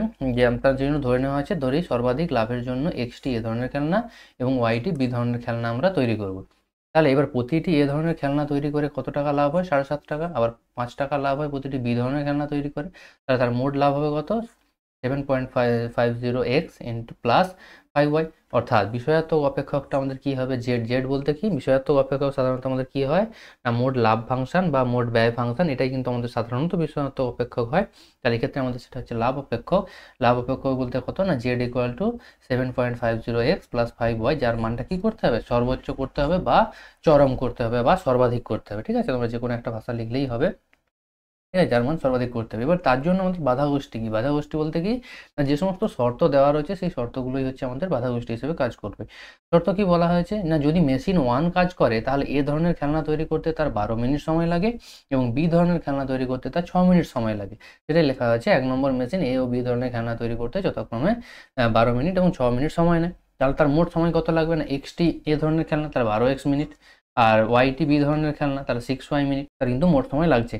কিন্তু এখানে কথাটা বলেই দেওয়া আছে যে প্রতিটি মেশিনের সর্বোচ্চ 6 ঘন্টা সময় পাওয়া যায়। তাহলে এই যে মেশিন ওয়ানের কথা বলছি, তার এই যে সব মিলিয়ে যে মোট সময়টা, সেই সময়টা 6 ঘন্টার যেন বেশি না হয়, কারণ সে 6 ঘন্টার বেশি কাজ করতে পারবে না। ঠিক আছে, সেটা বলা আছে 6 ঘন্টা মানে কি 360 মিনিট। প্রশ্ন হচ্ছে মিনিটে কনভার্ট করবো কেন, কারণ দেখো বাঁ দিকটা আমাদের যে মোট সময়টা সেটা 12x প্লাস 6 হয়, সেটা কিন্তু মিনিটে এসছে। আর সেটা যদি মিনিটে আসে, তার সাথে যখন আমরা শর্ত করবো সেটা মিনিটেরই শর্ত হতে হবে, ঘন্টার সাথে সম্পর্ক করা যাবে না। সেই জন্য 6 ঘন্টাটাকে মিনিটে কনভার্ট করে নেওয়া হলো। মিনিটে করলে কত হয় না 360 মিনিট হয়। ঠিক আছে, তাহলে আমাদের শর্ত কি না, এই যে 12x প্লাস 6y এই মানটা 360-এর থেকে সমান বা ছোট হতে পারে, ওর থেকে কখনোই বড় হবে না, কারণ সর্বাধিক 6 ঘন্টা সময় আছে। ঠিক আছে, তাহলে সেখান থেকে আমরা উভয় পক্ষ থেকে 6 ক্যান্সেল আউট করলে আমাদের শর্তটা আসছে 2x plus Y lesser equal to 60। Next হচ্ছে 2 নম্বর মেশিনকে এ আর বি খেলনা তৈরি করতে যথাক্রমে সময় কত নেয়, 18 মিনিট আর 0 মিনিট সময় নিলে মোট সময় লাগবে কত, 18x প্লাস 0y। তাহলে 0y গুণ করে যোগ করা আর না যোগ করে একই কথা, কারণ শূন্যের সাথে গুণ করে কিছু লাভ হয় না। সেই জন্য কি 18x মিনিট সময় লাগবে, কিন্তু সর্বাধিক এর ক্ষেত্রেও কি না প্রতিটা মেশিনের জন্যই বলেছিল কত সময় কত লাগবে, সর্বাধিক 6 ঘন্টা। তাহলে এর জন্য সময় বরাদ্দ হচ্ছে সর্বাধিক 360 মিনিট। তাহলে সেক্ষেত্রে এই 18xটা কত হবে, লেসার ইকুয়াল টু 360, অর্থাৎ x লেসার ইকুয়াল টু 20। এখান থেকে 18 ক্যান্সেল আউট করা হয়েছে। আবার একই রকম 3 নম্বর মেশিনের জন্য যথাক্রমে 6 মিনিট এবং 9 মিনিট সময় লাগে, তার মোট সময় লাগবে 6x প্লাস 9y, কিন্তু এর ক্ষেত্রেও কি সর্বাধিক 360 মিনিট সময় বরাদ্দ। সেই জন্য 6x plus 9y laser equal two 360, অর্থাৎ আমরা বলতে পারি 2x plus 3y lesser equal to 120, অর্থাৎ বোথ সাইডে 3 ক্যান্সেল আউট করা হয়েছে। এইবার রৈখিক প্রোগ্রামবিধির সমস্যাটা কি হলো না, রৈখিক প্রোগ্রামবিধির সমস্যা কি না যে বিষয়াত্মক অপেক্ষক অর্থাৎ জেড, জেড ইকুয়াল টু কত ছিল না 7.5x প্লাস 5y, যার মানকে চরম করতে হবে বা সর্বাধিক করতে হবে বা ম্যাক্সিমাইজ করতে হবে যখন আমাদের বাধা গোষ্ঠীটা কি না, প্রথম বাধা গোষ্ঠী ছিল দেখো 2x plus Y lesser equal to 60, দ্বিতীয়টা এলো x লেসার ইকুয়াল টু 20 এবং তৃতীয়টা 2x plus 3y lesser equal to 120। এবার দেখো অবশেষে অবশ্যই তোমাদের এই লাস্টের যে বাধা গোষ্ঠীটা ছিল, যে এটা অবশ্যই তোমাদের দিতে যে এক্স আর ওয়াই গ্রেটার ইকুয়াল টু, যে এক্স ওয়াইটা কি ধরেছিলাম না খেলনা তৈরির সংখ্যা, যে এ ধরনের খেলনা কটা আর এই ধরনের খেলনা, সেটা কখনোই ঋণাত্মক হতে পারে না। সেই জন্য অবশ্যম্ভাবী কন্ডিশন কি না এক্সটাও গ্রেটার ইকুয়াল টু 0 এবং ওয়াইটাও গ্রেটার ইকুয়াল টু 0, এটা অবশ্যম্ভাবী কন্ডিশন। অর্থাৎ কোনো ধরনের খেলনা আমি না তৈরি করতেই পারি, অর্থাৎ সেটা 0 হতে পারে কিন্তু কখনোই ঋণাত্মক হবে না, কারণ -5টি খেলনা তৈরি করলাম, -10টি খেলনা তৈরি করলাম, যেটার কোনো সেন্স থাকে না। সেই জন্য অবশ্যম্ভাবী কন্ডিশন হচ্ছে এক্স আর ওয়াই গ্রেটার ইকুয়াল টু 0, এটা অবশ্যই তোমাদের লাস্টে মনে করে বলতে হবে, নাহলে কিন্তু পার্ট মার্কিং হয়ে নাম্বার কেটে যাবে। ঠিক আছে, তাহলে আমাদের এই হচ্ছে রৈখিক প্রোগ্রামবিধি সমস্যা। নেক্সট অঙ্ক দেখা, একটা রৈখিক প্রোগ্রামবিধির সমস্যা তোমাদের দেওয়া রয়েছে, লেখচিত্রের সাহায্যে সেটাকে সমাধান করতে হবে। কি করতে হবে, maximise Z x plus 2y, অর্থাৎ জেড এর মান চরম করতে হবে, যেখানে জেডটা বলা আছে এক্স প্লাস 2y। যেখানে শর্তসমূহ বা বাধা গোষ্ঠীগুলো কি দেওয়া আছে, তিনটে অসমীকরণ দেওয়া রয়েছে আর দুটো অবশ্যম্ভাবী যে condition X plus X greater equal to 0 Y greater equal to 0 সেটা আমাদের দেওয়া রয়েছে। এবার কি না প্রত্যেকটা অসমীকরণে আমরা কি করেছি, তুল্য সমীকরণ বের করেছি। কেন না আমাদের তুল্য সমীকরণ বের করে গ্রাফে প্রথম কাজ হবে কি, সেটাকে গ্রাফে প্লট করা। এইবার সেই greater than equal to laser equal two যেটা যেরকম চিহ্ন থাকবে সেই অনুযায়ী সেই গ্রাফের কোন অর্ধতলকে ডিনোট করছে সেই অর্ধতলটা ডিটারমিন করতে হবে। কারণ তার সহজ টেকনিক কি না, আমরা 0 0 যে মূলবিন্দু সেটা বসাবো, যদি মূলবিন্দু স্যাটিসফাই করে তাহলে মূলবিন্দু যেদিকে আছে সেদিকেই আমাদের অর্ধতলটা হবে, আর যদি 0 0 স্যাটিসফাই না করে তাহলে মূলবিন্দু যেদিকে আছে তার বিপরীত দিকটা আমাদের অ্যান্সারে আসবে। সেটা তোমাদের আমি পরে ছবিতে বোঝাচ্ছি আরও একবার। এক্ষেত্রে কি তুল্য সমীকরণটা কি বের করা হলো, এবার প্রশ্ন কি ছেদিতাংশ আকারে বের করেছে। ছেদিতাংশ আকারে বের করলে সুবিধা কি না এক্স অক্ষকে কোথায় ছেদ করবে সহজে খুঁজে পাবো এবং ওয়াই অক্ষকে কোথায় ছেদ করবে সেটাও খুঁজে পাবো, আর সেই দুটো পয়েন্টকে আমরা জয়েন করে দিলেই বিন্দুটা সহজে কিন্তু লাইনটা ড্র করতে পারবো। আমাদের কাজ তো কি লাইনটাকে ড্র করে অর্ধতল তৈরি করা। তাহলে এক্ষেত্রে আমাদের এক্স অক্ষকে কোথায় ছেদ করবে না 100,0 বিন্দুতে ছেদ করবে, আর ওয়াই অক্ষকে ছেদ করবে 0,50 বিন্দুতে। তাহলে এই দুটো বিন্দু প্লট করলেই হয়ে যাবে। আবার দ্বিতীয়টির ক্ষেত্রে যেহেতু ছেদিতাংশ আকারে প্রকাশ করা যাবে না, সেই জন্য কি করেছি এর ক্ষেত্রে আমরা তিনটা বিন্দু নিয়ে নিয়েছি। এবার সেই অনুযায়ী তোমরা কিন্তু গ্রাফে প্লট করে দিতে পারো, কারণ তোমাদের যদি গ্রাফ পেপার দেওয়া হয় তাহলে গ্রাফে প্লট করবে, আর যদি গ্রাফ পেপার না দেওয়া হয় তাহলে কিন্তু নর্মাল লজিকে যেহেতু এটা মূলবিন্দুগামী সরলরেখা, তাই মূলবিন্দুগামী তোমরা কিন্তু যে কোনো একটা সরলরেখা ড্র করে দিতে পারো, ঠিক আছে, সেক্ষেত্রে কিন্তু কোনো সমস্যা নেই। আবার কি 3 নম্বর সমীকরণটাকে যখন আমরা ছেদাংশ আকারে প্রকাশ করছি, x অক্ষকে ছেদ করছে যে 0,0 আর y অক্ষকে ছেদ করছে 0,200 এই বিন্দুতে ছেদ করছে। তাহলে এইভাবে আমরা কিন্তু কি করলাম, তিনটে যে সরলরেখা আছে সেই তিনটে সরলরেখার যে তুল্য সমীকরণ সেখানে তুল্য আমরা ড্র করতে পারছি, ঠিক আছে। তা ড্র করলে দেখো সেটা এরকম আসছে। দেখো প্রথম যে সমীকরণটা রয়েছে সেটা কোথায় কোথায় ছেদ করেছিল, x অক্ষকে ছেদ করেছিল 100,0 বিন্দুতে, y অক্ষকে ছেদ করেছিল 0,50 বিন্দুতে। তাহলে 100,0 বিন্দু বলতে হচ্ছে এই বিন্দুটা হচ্ছে কত, x অক্ষের উপর 100,0 বিন্দু, আর 0,50 বিন্দু বলতে কত, এই যে এই বিন্দুটা হচ্ছে 0,50। তাহলে এইটাই হচ্ছে সেটা কি আমার 1 নম্বর লাইন। 2 নম্বর লাইন কি না, মূল বিন্দু দিয়ে গেছে, তাহলে এই রেড কালারের লাইনটা হচ্ছে আমার 2 নম্বর লাইন, আর গ্রিন কালারের লাইনটা হচ্ছে আমাদের 3 নম্বর লাইন, ঠিক আছে। সেটাও কত না 100,0 আর 0,200 এই বিন্দু দিয়ে যাচ্ছিল। দেখো তোমাদের 100,0 আর 0,200 এই বিন্দু দিয়ে যাচ্ছিল। তাহলে দেখো খুব সহজেই কিন্তু তোমরা গ্রাফে লাইনগুলো প্লট করে ফেলতে পারবে। এইবার নেক্সট কাজ কি না, এই যে ছেদবিন্দুগুলো, এই ছেদবিন্দুগুলো খুঁজতে হবে, কারণ ছেদবিন্দুগুলো না খুঁজতে পারলে কিন্তু আমাদের যে সমাধান অঞ্চল বা কার্যকারী অঞ্চল যেটা পাবো সেই অঞ্চলের সমাধান আমরা বের করতে পারবো না, বা প্রান্তিক বিন্দুগুলো আমরা বের করতে পারবো না। এবার প্রশ্ন হচ্ছে কার্যকারী অঞ্চল বুঝবো কি করে, তার জন্য আমাদের এই যে অসমীকরণ দেওয়া রয়েছে সেই অসমীকরণগুলোকে প্লট করতে হবে, ঠিক আছে। প্রথম অসমীকরণের ক্ষেত্রে দেখো x + 2y > x, এখানে যদি আমরা 0 0 বসাই তাহলে কত আসবে না 0 + 0 0, প্রথম অসমীকরণের ক্ষেত্রে আসবে 0 + 0 > 100, অর্থাৎ 0 100 থেকে বড়, যেটা ভুল। তাহলে প্রথম অসমীকরণের ক্ষেত্রে এই যে লাইনটা পাচ্ছি এই লাইনের কোন দিকে হবে না, যেদিকে মূলবিন্দু কোথায় না এইটা হচ্ছে মূলবিন্দু, তাহলে মূলবিন্দু যেদিকে আছে তার বিপরীত দিকে, এই জন্য দেখো এর অ্যারোটা ঠিক মূলবিন্দু যেদিকে আছে উল্টো দিকে দেওয়া আছে। আবার দ্বিতীয় লাইনের ক্ষেত্রে দেখো, দ্বিতীয় লাইনের ক্ষেত্রে কি করা হয়েছে না, দেওয়া ছিল 2x - y > 0, তাহলে এক্ষেত্রে 0 0 2x - y > 0, এবার এটা কি নিজেই 0 0 বিন্দু দিয়ে যায়, তাই এর জন্য আমরা কখনোই 0 0 বিন্দুতে চেক করতে পারবো। তাহলে এর জন্য কি করতে হবে না, অন্য যে কোনো একটা বিন্দু দিয়ে চেক করতে হবে। দেখো লাইনটা যদি আমার এই রেড লাইনটা হয় এর সাপেক্ষে আমরা যে কোনো একটা বিন্দু দিয়ে চেক করছি। ধরো আমি এই 100,0 এই যে 0,100 সরি এই বিন্দুটা কত 0,100 এই বিন্দুটা দিয়ে আমরা চেক করতে পারি, বা এর এদিকে বিন্দু নিয়ে চেক করতে পারি। নিয়ম কি না, যেদিকের বিন্দু নিয়ে চেক করব যদি স্যাটিসফাই করে তাহলে সেদিকে সমাধান অঞ্চল, আর যদি না করে তার বিপরীত দিকটা। তাহলে এখানে আমি যদি 0,100 চেক করি, অর্থাৎ x এর মান 0 y এর মান 100 বসাই, তাহলে স্যাটিসফাই করছে কিনা না, দেখো x এর মান আমি 0 বসাচ্ছি, তাহলে x এর মান 0 বসালে কত চলে আসবে না, এইটা হয়ে যাবে 0 - 100, তাহলে -100 <= 0 এই কন্ডিশনটা চলে আসবে। আর -100 অবশ্যই 0 থেকে ছোট, তাহলে স্যাটিসফাই করছে। তার মানে আমি যে 0,100 যে বিন্দুটা নিয়েছিলাম আমাদের সমাধান অঞ্চল হবে সেই দিকে, এই জন্য দেখো রেড লাইনের ক্ষেত্রে অ্যারোটা আমার সেই দিকে দেওয়া রয়েছে। এবার কি গ্রিন লাইনের ক্ষেত্রে অ্যারোটা আমাদের চেক করতে হবে। এর ক্ষেত্রে কি না, আবার দেখো 0 0 বসিয়ে দেয়, যেহেতু এটা মূলবিন্দুতে যায়নি তাই 0 0 বসালে এখান থেকে কিন্তু অ্যান্সার পাবো। 0 0 বসালে 0 <= 200 আসবে, তাহলে সেটাও কিন্তু আমাদের স্যাটিসফাই করছে। তাহলে ওর জন্য এই যে মূলবিন্দু, ওর সাপেক্ষে মূলবিন্দু কোথায় না এই দিকে অবস্থান করছে, তাহলে ওর জন্য অ্যারোটা কিন্তু এই দিকে হবে। সেই জন্য দেখো ওর সাপেক্ষে গ্রিন লাইনের সাপেক্ষে অ্যারোটা এদিকে হয়েছে। তাহলে এবার প্রশ্ন হচ্ছে এই তিনটে লাইনের অ্যারো যদি আমরা একসাথে কম্বাইন করি যে এরিয়াটা পাবো সেই এরিয়াটা আমাদের সমাধান অঞ্চল। এবার প্রশ্ন হচ্ছে তিনটে লাইনের অ্যারোটা যদি আমরা কম্বাইন করি তাহলে অ্যারোটা রেড লাইনের অ্যারোটা হচ্ছে আমাদের এদিকে, গ্রিন লাইনের অ্যারোটা আমাদের পাচ্ছি এদিকে, আবার এই লাইনের অ্যারোটা পাচ্ছি এদিকে। তাহলে এইটা কম্বাইন করলে আমাদের এই রিজিয়নটা আসছে। এবার প্রশ্ন হচ্ছে এই রিজিয়নের এই দিকটা আমরা নেইনি কেন, কারণ এই রিজিয়নটাও তো কভার করছে। কিন্তু দেখো আমাদের লাস্ট দুটো কন্ডিশন কি বলা ছিল, x > 0 y > 0, তার অর্থ কি না প্রথম পাদ, ঠিক আছে, কারণ প্রথম পাদে কি হয় x আর y দুটোই > 0 হয়, সেই জন্য ওই রিজিয়নের প্রথম পাদে যেটুকু অংশ আছে সেটাই আমাদের সমাধানের মধ্যে আসবে। সেই জন্য দেখো এই যে ব্ল্যাক কালারের ডোরা দাগ দিয়ে দিয়েছি, এই রিজিয়নটাই আমাদের চলে আসছে কি না প্রথম পাদের মধ্যে অবস্থিত, অথচ এবং এই তিনটে সরলরেখা দ্বারা যে কন্ডিশন স্যাটিসফাই করছে সেই অর্ধতলগুলো কম্বাইন করে যে এরিয়াটা তৈরি হয়েছে। তাহলে এটাই হচ্ছে আমাদের কার্যকারী অঞ্চল, অর্থাৎ আমাদের x আর y এর যে মান এই কার্যকারী অঞ্চলের মধ্যেই কোনো না কোনো বিন্দুতে পাবো। এবার একটা উপপাদ্য ছিল যে কোথায় মান পাওয়া যাবে না, যে কার্যকারী অঞ্চল পাওয়া যাবে সেটা যদি বদ্ধ হয় তার যে প্রান্ত বিন্দুগুলো সেই প্রান্ত বিন্দুগুলোতে কিন্তু চরম বা অবমানের অস্তিত্ব থাকবে। তাহলে এর ক্ষেত্রে কটা প্রান্ত বিন্দু তৈরি হয়েছে, একটা দুটো তিনটে চারটে প্রান্ত বিন্দু তৈরি হয়েছে, অর্থাৎ এটা একটা চতুর্ভুজ সৃষ্টি হয়েছে। তাহলে এই চারটে প্রান্ত বিন্দুর স্থানাঙ্ক আমাদের বের করতে হবে।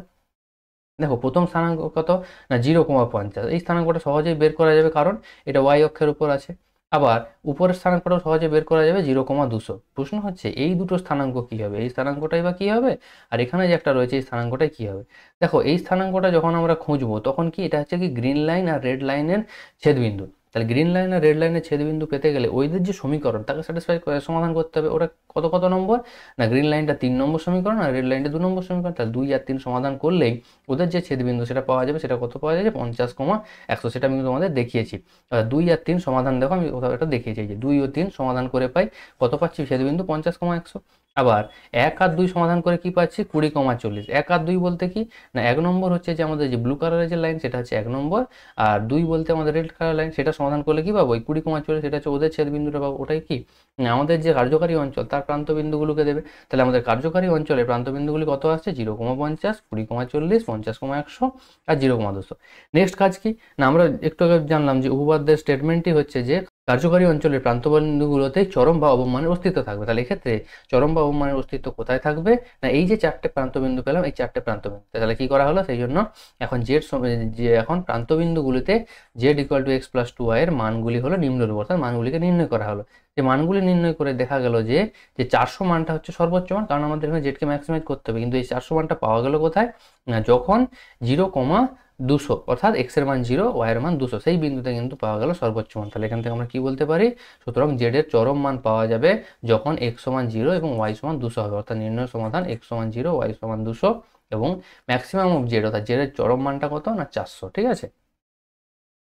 নেক্সট দেখো প্রবাবিলিটির অঙ্ক রয়েছে। একটি থলিতে 5টি লাল বল, 4টি সবুজ বল রয়েছে। অপর একটা থলিতে 6টি লাল, 5টি সবুজ বল রয়েছে। কি কাজ করা হয়েছে, প্রথম থলি থেকে একটা বল তুলে দ্বিতীয় থলিতে রাখা হচ্ছে এবং তারপর দ্বিতীয় থলি থেকে একটা বল তোলা হচ্ছে। এবার কাজ কি করা হলো, না দ্বিতীয় থলি থেকে তোলা বলটা যে সবুজ হবে তার সম্ভাবনা আমাদের বের করতে হবে। এবার দেখো, যখনই আমরা প্রথম থলি থেকে কোনো বল তুলে দ্বিতীয় থলিতে রাখবো, তখন প্রথম থলি থেকে কি কালারের বল তুলছি সেটা কিন্তু এফেক্ট করবে। কারণ প্রথম থলি থেকে যদি লাল তুলি তাহলে দ্বিতীয় থলিতে লাল বল বেড়ে যাবে, 6টা ছিল 7টা হয়ে যাবে। আবার প্রথম থলি থেকে যদি আমরা গ্রিন বল তুলি তাহলে দ্বিতীয় থলিতে গ্রিন বল বেড়ে যাবে, 5টা ছিল 6টা হয়ে যাবে। আর তখন দ্বিতীয়বার যখন আবার গ্রিন বল তুলবো তখন তার কিন্তু সম্ভাবনাতে এফেক্ট করবে। সেই জন্য আমাদের কি, না প্রথম থলি থেকে তোলা বলটির উপর দ্বিতীয় থলি থেকে তোলা বলটি সবুজ হওয়ার ঘটনা হলো নিম্নরূপ। নিচে কি দেখানো হলো, না দুটো কেস দেখানো হলো। যে কি কি কেস, না প্রথম থলি থেকে যে বলটা তুলে দ্বিতীয় থলিতে রাখছি সেটা একবার রেড হলে কি হয়, আবার সেটা একবার গ্রিন হলে কি হয়। দেখো প্রথম কেস বলা আছে প্রথম থলি থেকে তোলা বলটি লাল। প্রথমে দেখো, প্রথম থলি থেকে যদি তোলা বলটা আমরা লাল তুলি তাহলে তখন দ্বিতীয় থলিতে এখন কি কটা বল আছে, না 7টা রেড বল আছে আর 5টা গ্রিন বল আছে। অর্থাৎ টোটাল 12টা বল রয়েছে, তার মধ্যে 7টা রেড আর 5টা গ্রিন। তাহলে সেখান থেকে আমাদের কি বল তুলতে হবে, সবুজ বল বা গ্রিন বল তুলতে হবে। তাহলে তার সম্ভাবনা কত, না 5টা গ্রিনের মধ্যে থেকে একটা ডিভাইডেড বাই 7টা টোটাল রয়েছে, 7 5 12টা বল, তাহলে 5-এর 12। এবার প্রশ্ন হচ্ছে প্রথম থলি থেকে আমরা কি বল পাঠিয়েছিলাম, না লাল বল পাঠিয়েছিলাম। তাই লাল বল পাঠানোরও তো একটা সম্ভাবনা আছে। সেই সম্ভাবনাটা কত, না প্রথম থলিতে দেখো ছিল 5টা লাল আর হচ্ছে 4টা গ্রিন। তাহলে 5টা লালের মধ্যে থেকে একটা আর 4টা গ্রিন বলতে টোটাল বল রয়েছে আমাদের 9টা। তাহলে 9টার মধ্যে থেকে 5টা, তাহলে 5-এর 9 হয়ে যাবে আমাদের সম্ভাবনা। তাহলে প্রথম থলি থেকে লাল পাঠাতে গেলে তার সম্ভাবনা হচ্ছে 5-এর 9, আর দ্বিতীয় থলি থেকে যখন লাল পাঠিয়ে দেওয়া হয়েছে তখন সেখান থেকে সবুজ তোলা হচ্ছে 5-এর 12, অর্থাৎ 5-এর 9 × 5-এর 12। এবার কি, না প্রথম থলি থেকে যদি সবুজ বল পাঠানো হতো তাহলে প্রথম থলিতে সবুজ কটা আছে, 4টা ছিল, কটা বলের মধ্যে, 9টা বলের মধ্যে। তাহলে প্রথম থলি থেকে সবুজ বল তোলার সম্ভাবনা কত, 4-এর 9। এবার যখনই সবুজ বল দ্বিতীয় থলিতে পাঠানো হলো তখন দ্বিতীয় থলিতে কি হলো, না 6টা তো লাল বল ছিল, লাল বলে তো এফেক্ট করছে না, কিন্তু সবুজ বল তখন 5টা ছিল কিন্তু বর্তমানে 6টা হয়ে যাবে, কারণ একটা সবুজ বল আমি পাঠিয়েছি। তাহলে এখন সবুজ বল যদি আমি দ্বিতীয় থলি থেকে তুলি তাহলে 6টা সবুজ বল আমাদের রয়েছে কটার মধ্যে থেকে, না 12টার মধ্যে থেকে, অর্থাৎ 6/12 হয়ে যাবে তার দ্বিতীয়টা সম্ভাবনা।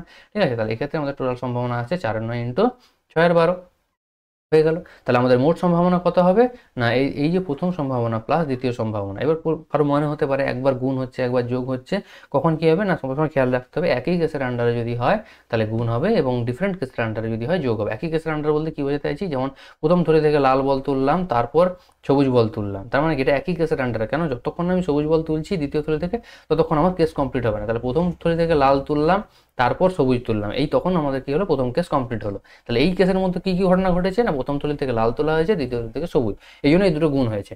আবার কি, না দ্বিতীয় কেস কি, প্রথম থলি থেকে সবুজ তোলা হয়েছে দ্বিতীয় থলি থেকে সবুজ তোলা হয়েছে, এই হচ্ছে দ্বিতীয় কেস কমপ্লিট। তাহলে একটা কেসের মধ্যে কিন্তু দুটো সাব কেস রয়েছে, ওই সাব কেসগুলো গুণ হবে এবং নর্মাল যে কেসগুলো সেগুলো কিন্তু যোগ হবে। তাহলে দেখো আমাদের নির্ণয় সম্ভাবনা কত আসছে, না এই দুটোকে যোগ করলে যা পাচ্ছি 49/108, এটা হয়ে যাচ্ছে আমাদের উত্তর। ঠিক আছে। নেক্সট বলা রয়েছে কি, একটা সমসম্ভব চলরাশি x এর সম্ভাবনা বিভাজন নিচে দেওয়া রয়েছে। আমাদের প্রথম কাজ হবে কে এর মান নির্ণয় করা, তারপর বিভাজনের গড় আর ভেদ মান আমাদের বের করতে হবে। গড় বা বন্ধক একই কথা আর ভেদ মান বা ভ্যারিয়েন্স একই কথা, এটা আমাদের বের করতে হবে।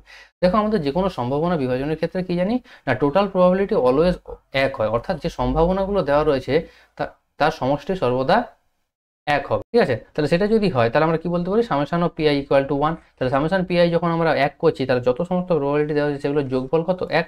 সেখান থেকে আমাদের কে এর মান কত চলে আসছে, কে এর মান চলে আসছে 0.1। এবার বিভাজনের কি দরকার না, গড় বা মধ্যক দরকার। গড় বা মধ্যকের সূত্র কি, expectation of X summation of X I P R, অর্থাৎ এক্স এর যে মান আছে তার সাথে প্রবাবিলিটিগুলো গুণ করে যোগ করতে হবে। দেখো এক্স এর মান যখন -2 রয়েছে তখন তার প্রবাবিলিটি 0.1, যখন -1 রয়েছে তখন তার হচ্ছে কে, যখন 0 রয়েছে 0.2, 1 রয়েছে 2k, 2 রয়েছে 0.3, 3 রয়েছে k। তাহলে এইভাবে করসপন্ডিং মানগুলোকে গুণ করে যখন যোগ করছি ভ্যালু আসছে 4k প্লাস 0.4। এবার কে এর ভ্যালু দেখো আমরা পেয়ে গেছি 0.1, সেটা যখন বসিয়ে দিয়ে ক্যালকুলেট করছি আসছে 0.8। এবার তাহলে আমাদের চলে আসছে না, মধ্যক চলে আসছে 0.8। এবার আমাদের ভেদমান দরকার। একটু আগে দেখো ভেদমান বা ভ্যারিয়েন্সের ফর্মুলা আমরা একটু আগেও করেছি যে expectation of X square minus expectation of X এর whole square. Expectation of X বা মধ্যক এটা আমাদের বেরিয়ে গেছে কত না 0.8। এবার আমাদের দরকার কি এক্সপেকটেশন অফ এক্স স্কোয়ার। তাহলে এক্সপেকটেশন অফ এক্স স্কোয়ারের ফর্মুলা কি না, summation of X I square P, অর্থাৎ এক্স যুক্ত যে মান রয়েছে তাকে প্রথম বর্গ করতে হবে, তার সাথে করসপন্ডিং প্রবাবিলিটি আমাদের গুণ করতে হবে।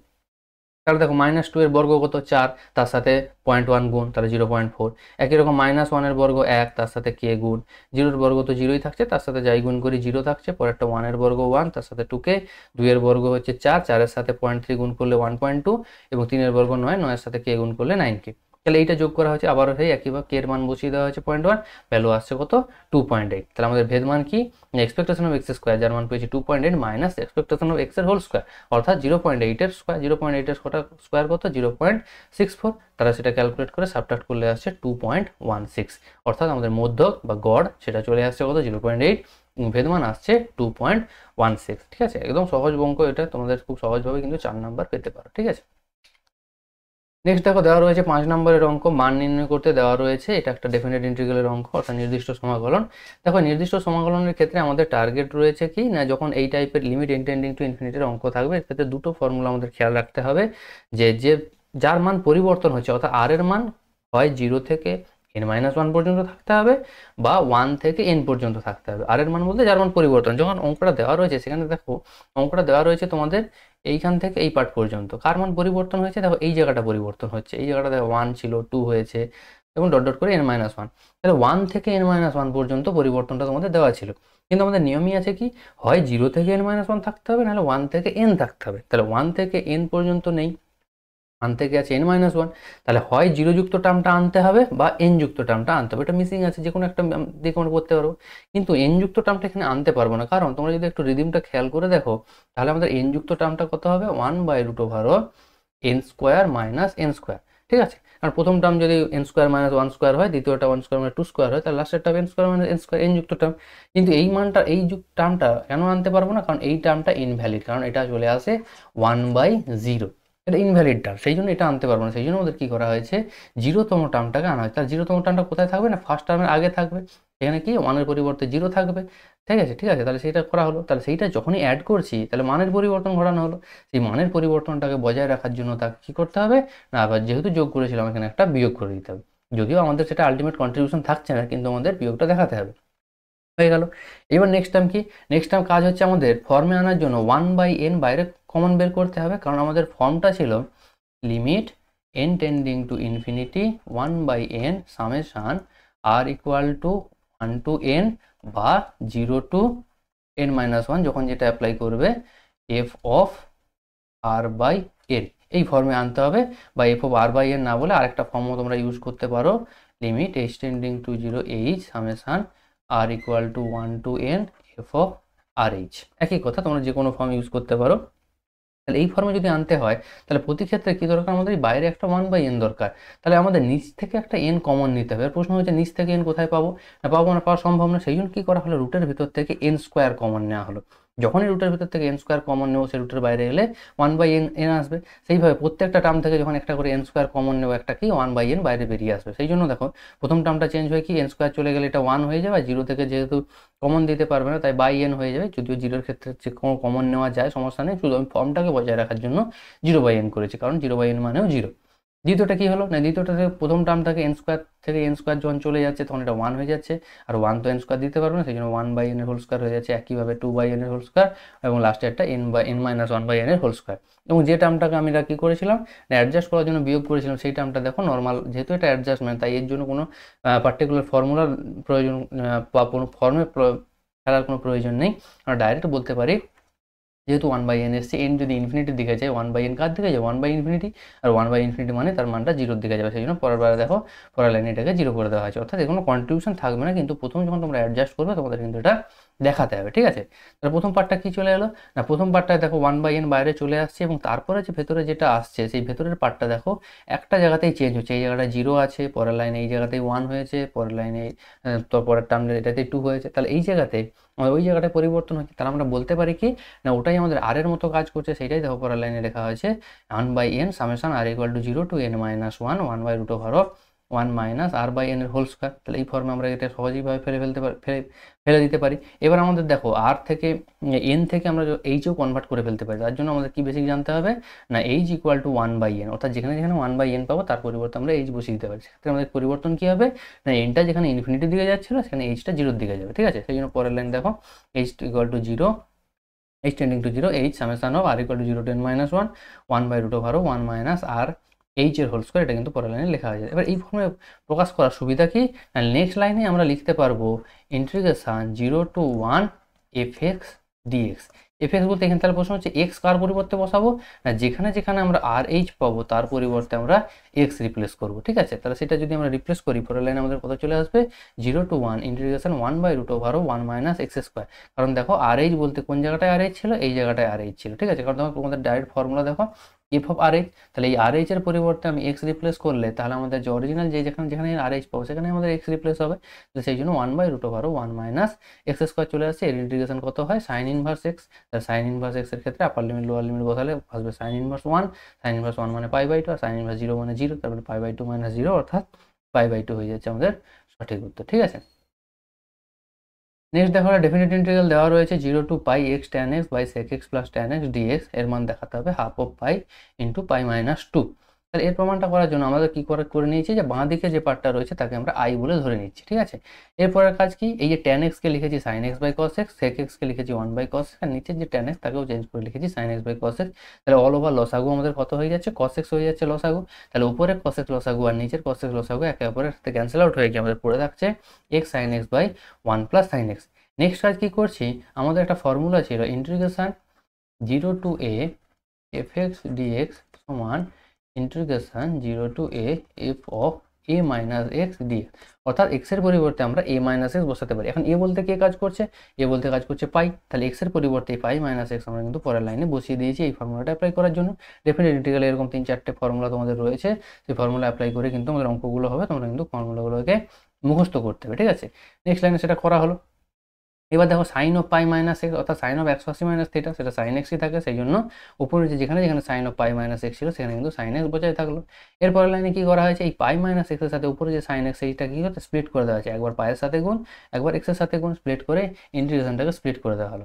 যখনই ইন্টিগ্রেশন স্প্লিট করা হলো এই এক্সের সাথে যে সাইন এক্স গুণ হয়েছিল সেই পার্টটা কি না আগে যাকে আমরা আই ধরেছিলাম সেই আই বলতে কি আমাদের এই পার্টটাও তো আই, বাঁ দিকে প্রত্যেকটা লাইনই আমার আয়ের সাথে সমান, তার মানে আমরা বলতে পারি এই যে লাইনটা এটাও আয়ের সাথেই সমান, তার মানে এই পার্টটাকে চেঞ্জ করে আমরা কত লিখতে পারি আই লিখতে পারি, তার মানে আমাদের চলে আসবে আই ইকুয়াল টু বাঁ দিকটা তো আমাদের অলরেডি আই রয়েছে, তার মানে আই সমান লিখতে পারি এই পার্টটা মাইনাস এই পার্টটা, তারপরের যে পার্টটা সেই পার্টটা আই চলে আসে, তাহলে ওইটা লিখতে পারি, সেটাই দেখো পরের লাইনে লেখা হয়েছে। তাহলে আমরা বলতে পারি আই সমান ওই পার্টটা মাইনাস আই। এবার এই কাজ কি করা হয়েছে না এই আইটাকে বাঁ দিকে যখন পাঠিয়ে দেবো তখন আই প্লাস আই কত হয়ে যাবে 2i, তার 2i ইকুয়াল টু আমাদের পড়ে থাকছে এটা। এরপরের প্ল্যান কি করা হয়েছে না এই ফর্মুলাটা আমাদের অ্যাপ্লাই করা আছে F of 2a minus x equal two যদি এফএক্স হয় তাহলে আমরা লিখতে পারি 0 to 2a এফএক্স ডিএক্সটা হয়ে যাবে 2 into 0 to a FX DX, এটা হয়ে যাবে। তাহলে এবারে প্রশ্ন হচ্ছে দেখো 2a বলতে কাজ করছে কি আমরা এখানে 2a বলতে পাইকে ভাবছি, কারণ পাই মাইনাস এক্স যখন করবো সাইন এক্সটা কি হয়ে যায় সাইন এক্সই থাকে, আবার নিচে সাইন এক্সটা সাইন এক্স থাকে, অর্থাৎ এফ অফ 2a মাইনাস এক্সটা এফএক্সই থেকে যায়, সেই জন্য আমরা কি এক্ষেত্রে আমরা এই ফর্মুলাটা অ্যাপ্লাই করতে পারি। তার 2 into π/2, তার 2a বলতে যদি পাই হয় তাহলে a সমান কত হবে π/2 হয়ে যাবে।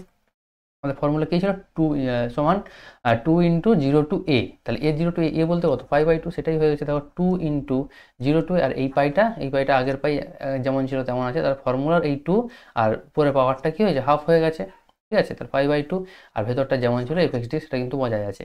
নেক্সট স্টেপ কি, নেক্সট স্টেপ আমরা করেছি +1 আর একটা -1 করেছি, কেন, কারণ দেখো নিচে sin x +1 রয়েছে আর উপরে শুধু sin x রয়েছে, তাই শুধু যদি একটা +1 বা -1 করে দিই তাহলে কিন্তু ক্যালকুলেশনটা ইজি হয়ে যাবে বা নিজেরটার মতো করে উপরটাকে অ্যাডজাস্ট করা যাবে, সেই জন্য একটা +1 করে দিয়েছি। যখনই +1 করে দিয়েছি প্রথম পার্টটার সাথে যখন প্রথম পার্টটা স্প্লিট করবো সেটা কি হয়ে যাবে 1 dx হয়ে যাবে, আর দ্বিতীয় পার্টটা dx যেমন ছিল তেমন পড়ে থাকবে। এবার নিচে যেটার ক্ষেত্রে যেমন ছিল তেমন পড়ে আছে সেটাকে চেঞ্জ করে দেখো sin x/2 + cos x/2 এর হোল স্কোয়ার এটা লেখা যায়। তোমরা যদি আমার ইন্টিগ্রেশন ক্লাসগুলো দেখো তোমরা কিন্তু বুঝতে পারবে, আমি তোমাদের বারবার করে বলেছিলাম যে 1 + sin x কে sin x/2 + cos x/2 এর হোল স্কোয়ার সবসময় লেখা যায়, আর যদি এখানে মাইনাস থাকে তাহলে এটা sin x/2 - cos x/2 এর হোল স্কোয়ার সবসময় লেখা যাবে। তোমরা এটাকে ভেঙে ফেললে কিন্তু জিনিসটা সহজেই বুঝতে পারবে কীভাবে করা যায়, এটা কিন্তু আমি অনেকবার এক্সপ্লেন করেছি, ঠিক আছে। তাহলে সেটা লেখা গেল। তাহলে এবার প্রথম পার্টটার কি 1 এর ইন্টিগ্রেশন কত হবে x হবে, তাহলে x এর ইন্টিগ্রেশন আপার লিমিট লোয়ার লিমিট বসালে চলে আসবে কত π/2। এবার ডান দিকের যে পার্টটা পরের যে পার্টটা রয়েছে মাইনাসের পর সেই পার্টে কি করা হলো না স্কোয়ারের ভেতর থেকে cos x কমন, তাহলে স্কোয়ারের ভেতর যখন cos x কমন যাবে সেটা বাইরে বেরোলে কি এখানে এলে cos² x হয়ে যাবে, আর নিচে এই sin x তো cos x কমন দিতে পারবেন, তাই এখানে কি ডিভাইডেড বাই tan x হয়ে যাবে, তাহলে নিচেটা হয়ে যাবে 1 + tan x/2 এর হোল স্কোয়ার। এবার এই যে cos² x বাইরে কমন গেল সেটা নিচ থেকে যখন উপরে যাবে কি cosটা sec হয়ে যাবে, তাহলে উপরে উঠে sec² x/2 চলে আসছে, আশা করি বোঝা গেছে সবার। নেক্সট পার্ট কি করা হয়েছে না sec x/2 কার ডেরিভেটিভ, না sec x/2 কারো ডেরিভেটিভ না sec² x/2 derivative, sec² x/2 কার ডেরিভেটিভ tan x/2 ডেরিভেটিভ, তার মানে আমরা বলতে পারি উপরেরটাকে d of tan x/2। এবার প্রশ্ন হচ্ছে তাহলে এই 2টা কি করে এলো, কারণ দেখো tan x/2 এর যখন ডেরিভেটিভ করবো সেটা আসবে sec² x/2 ইন্টু হাফ, হাফটা কেন, কারণ এই যে x/2 রয়েছে x/2 কে তো আমরা x এর মতো ভেবেছি, তার ডেরিভেটিভটা গুণ হবে, তাহলে হাফ গুণ হবে, তাহলে এই হাফটাকে অ্যাডজাস্ট করার জন্য আমাদের কি করা হয়েছে সামনে একটা 2 দেওয়া হয়েছে, তবে এই হাফের সাথে 2 গুণ হয়ে যেমন 1 ছিল সেই 1টা কিন্তু চলে আসবে। তাহলে উপরেরটাকে চেঞ্জ করে লিখতে পারি d of tan x/2। এবার d of tan x/2 লেখা আর d of 1 + tan x/2 লেখা একই, কারণ 1 এর ডেরিভেটিভ 0 হয়। কি লাভ তাতে না নিচে যেহেতু আমার 1 + tan x/2 রয়েছে তাই নিচের মতো করে লিখতে পারলে আমার ডাইরেক্ট ফর্মটা চলে আসবে, এটার জন্য লেখা হয়েছে, ঠিক আছে, আশা করি বোঝা গেছে। তাহলে এবার প্রশ্ন হচ্ছে কি ফর্ম এলো, দেখো ফর্মটা এসছে d of x/x², x বলতে কি কাজ হচ্ছে 1 + tan x/2, তাহলে dx/x² যদি চলে আসে এর ইন্টিগ্রেশন কত হয় -1/x হয়, তাহলে পরের লাইনে কি হয়ে যাবে -1/, বাইরে যেমন 2টা ছিল থাকছে, তাহলে -1/, দেখো অলরেডি একটা মাইনাস এখানে ছিল, তাহলে আমার ইন্টিগ্রেশনের ভ্যালু যদি মাইনাস হয় তাহলে মাইনাস মাইনাসে কি হয়ে যাবে প্লাস হয়ে যাবে, সেটাই দেখো হয়েছে +2টা তো যেমন ছিল আর 1/x, x বলতে কি কাজ করছে 1 + tan x/2 কাজ করছে, তাহলে 1/- চলে এলো। এবার কি আপার লিমিট লোয়ার লিমিট আমাদের বসাতে হবে, আপার লিমিট π/2 লোয়ার লিমিট 0 সেটা বসানো হয়েছে, যখন π/2 বসাবো tan এটা কত হয়ে যাবে না tan π/4, তার ভ্যালু 1, তাই এটা 1 হয়ে গেছে, এবং পরের পার্টে যখন 0 বসাবো tan 0 0, তাহলে 1/1 চলে আসবে, তার মানে সেটা 1, তার মানে আমাদের চলে আসছে এই ব্র্যাকেটের ভেতর যেটা ছিল সেটা চলে আসছে 1/2 - 1, তার মানে হচ্ছে -1/2, এই -1/2 এর সাথে কত গুণ হয়েছে 2, তাহলে -1/2 × 2 করলে কত হয় 2 ক্যান্সেল আউট হয়ে গিয়ে -1 আসে, এই জন্য দেখো পরের লাইনে এই জায়গাটা -1 করে দেওয়া হয়েছে, তার মানে আসছে এবার নিচ থেকে কি 2 দিয়ে লসাগু করে দেওয়া আছে, লসাগু করলে 2 লসাগু, এই 2টা ওখানে গুণ হয়ে যাবে, তাহলে হয়ে যাবে π-2, আর লসাগু যে 2 সেটা এই পায়ের নিচে ভাগ করে দেওয়া হয়েছে, সেটাই হয়েছে দেখো ½ × π × π-2, এটাই আমাদের প্রমাণ করতে বলা ছিল, ঠিক আছে।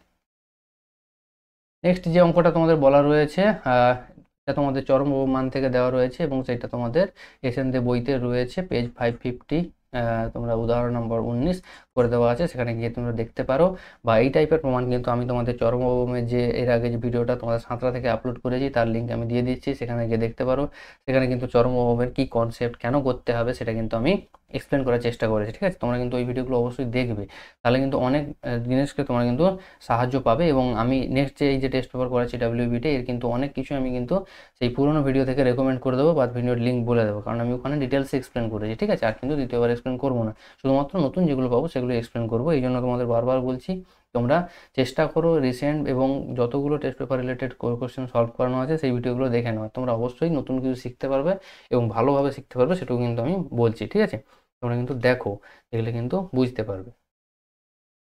নেক্সট দেখো স্পর্শক অভিলম্ব থেকে দেওয়া রয়েছে L X plus M Y সমান N, A X square plus B Y plus one equal to one উপবৃত্তকে যদি স্পর্শ করে তাহলে আমাদের দেখাতে হবে L square by A plus M square by B equal to N square. দেখো এই রিলেটেড স্পর্শক অবিলম্বর পুরো সেকশনটা আমি তোমাদের কিন্তু কভার করে দিয়েছি, পুরোনো ভিডিওতে তোমরা চেক লিস্টে গিয়ে দেখতেই পারো। সেখানে কিন্তু সাঁতরার যে র্যাপিড টেস্টের যে সলিউশন রুল রয়েছে 2024-এ, সেখানে কিন্তু স্পর্শক অবিলম্ব সংক্রান্ত যত সাজেশান ছিল সেগুলো কিন্তু তোমাদের করানো হয়েছে এবং সেখানে আমি এক্সপ্লেন করেছি কীভাবে করতে হবে। আমি তবু এবার এখানে একবার বলে দিই জিনিসটা। আমাদের কী ছিল না, যে উপবৃত্ত বা যে বক্রের কথা বলা থাকবে তাকে 1 নম্বর এবং যে সরলরেখা যাকে স্পর্শক বা অভিলম্ব বলে বলা হচ্ছে তাকে 2 নম্বর বলে মার্ক করলাম। এবার প্রশ্ন হচ্ছে এই 2 নম্বর বক্রকে 2 নম্বর সরলরেখাকে 1 নম্বর বক্রের কোনো একটা বিন্দুতে স্পর্শ করেছে বলে বলা হয়েছে। যেহেতু কোনো বিন্দু মেনশন করা নেই সেক্ষেত্রে আমরা ধরে নিই কি যে আলফা বিটা বিন্দুতে স্পর্শ করেছে বলে ধরে নিলাম। এবার যেহেতু আলফা বিটা বিন্দুতে স্পর্শ করে তাহলে সেই স্পর্শ বিন্দু বক্রের উপর অবস্থান করবে, তাই বক্রের সমীকরণকে স্যাটিসফাই করালাম। এবার কি করব না, যেহেতু স্পর্শ করেছে আমাদের স্পর্শকের সমীকরণ বের করতে হবে। স্পর্শকের সমীকরণ বের করার জন্য আমাদের কি দরকার, স্পর্শকের প্রবণতা দরকার। স্পর্শকের প্রবণতা পাবো কি করে না, যে বক্রের সমীকরণ দেওয়া রয়েছে তাকে ফার্স্ট অর্ডার ডেরিভেটিভ করে ওই বিন্দুতে তার মান বের করতে হবে। কারণ আমরা জানি ফার্স্ট অর্ডার ডেরিভেটিভ করে তার ওই বিন্দুতে মান নির্ণয় করলে সেটাই কি ডিনোট করে না স্পর্শকের প্রবণতাকে ডিনোট করে। তাহলে আমরা কি পাচ্ছি, স্পর্শকের প্রবণতা পাচ্ছি minus A alpha by B beta, কারণ ফার্স্ট অর্ডার ডেরিভেটিভের ভ্যালু এসেছিল minus of A X by B Y. ঠিক আছে, এইবার প্রশ্ন হচ্ছে স্পর্শকের সমীকরণের জন্য কি সূত্র লাগাতে হবে, আরেকবার বলে দিই, ওয়াই মাইনাস ওয়াই ওয়ান সমান M into X minus X one, যেখানে এক্স ওয়ান ওয়াই ওয়ানটা হচ্ছে যে স্পর্শকটা যে বিন্দুগামী আর এমটা হচ্ছে তার প্রবণতা। তাহলে এখানে প্রবণতা বা এম বলতে কি কাজ করছে minus of A alpha by B beta, আর এক্স ওয়ান ওয়াই ওয়ান বলতে কাজ করছে আলফা বিটা। তাহলে ওই বিন্দুতে স্পর্শকের সমীকরণ কি হবে, ওয়াই মাইনাস ওয়াই ওয়ান সমান M into X minus X one ফর্মে বসিয়ে দিয়েছি। বসিয়ে দেওয়ার পর সিম্পল ক্যালকুলেশন করলে ডান দিয়ে কত আসছে, A alpha square plus B beta square. দেখো একটু আগে যেটা 3 নম্বর বলে মার্ক করেছি সেটার মান কত আছে, ওটার মানই আছে 1, সেই জন্য হাইড্রোলিক মেনশন করে দেওয়া আছে যে 3 নম্বর থেকে পাচ্ছি। নেক্সট কাজ কি না, যে সরলরেখা সমীকরণটা পেলাম তাকে তো আমরা স্পর্শক বলি, সেই স্পর্শকটাকে আমরা 4 নম্বর বলে মার্ক করছি। এবার দেখো আমাদের বইতে একটা স্পর্শকের সমীকরণ দেওয়া রয়েছে যাকে আমি 2 নম্বর বলে মার্ক করেছি, তাহলে এটাও একটা স্পর্শক, আবার এই যে 4 নম্বর এটাও একটা স্পর্শক এবং দুজনেই একই বিন্দুতে স্পর্শক আলফা বিটা। তাহলে আমরা বলতেই পারি তো এই দুটো একই সমীকরণকে রিপ্রেজেন্ট করে, সেটা এখানে বলা হয়েছে যে 2 ও 4 নম্বর সমীকরণ একই সরলরেখাকে রিপ্রেজেন্ট করে। এবার প্রশ্ন হচ্ছে যখনই দুটো সরলরেখা একই সরলরেখাকে রিপ্রেজেন্ট করবে তাহলে কি, তার মানে তারা সমাপতিত হবে। আর সমাপতিত হওয়ার কন্ডিশন কি না, এক্স এর সহগের অনুপাত ওয়াই এর সহগের অনুপাত আর ধ্রুবকগুলির অনুপাত পরস্পর সমান হবে।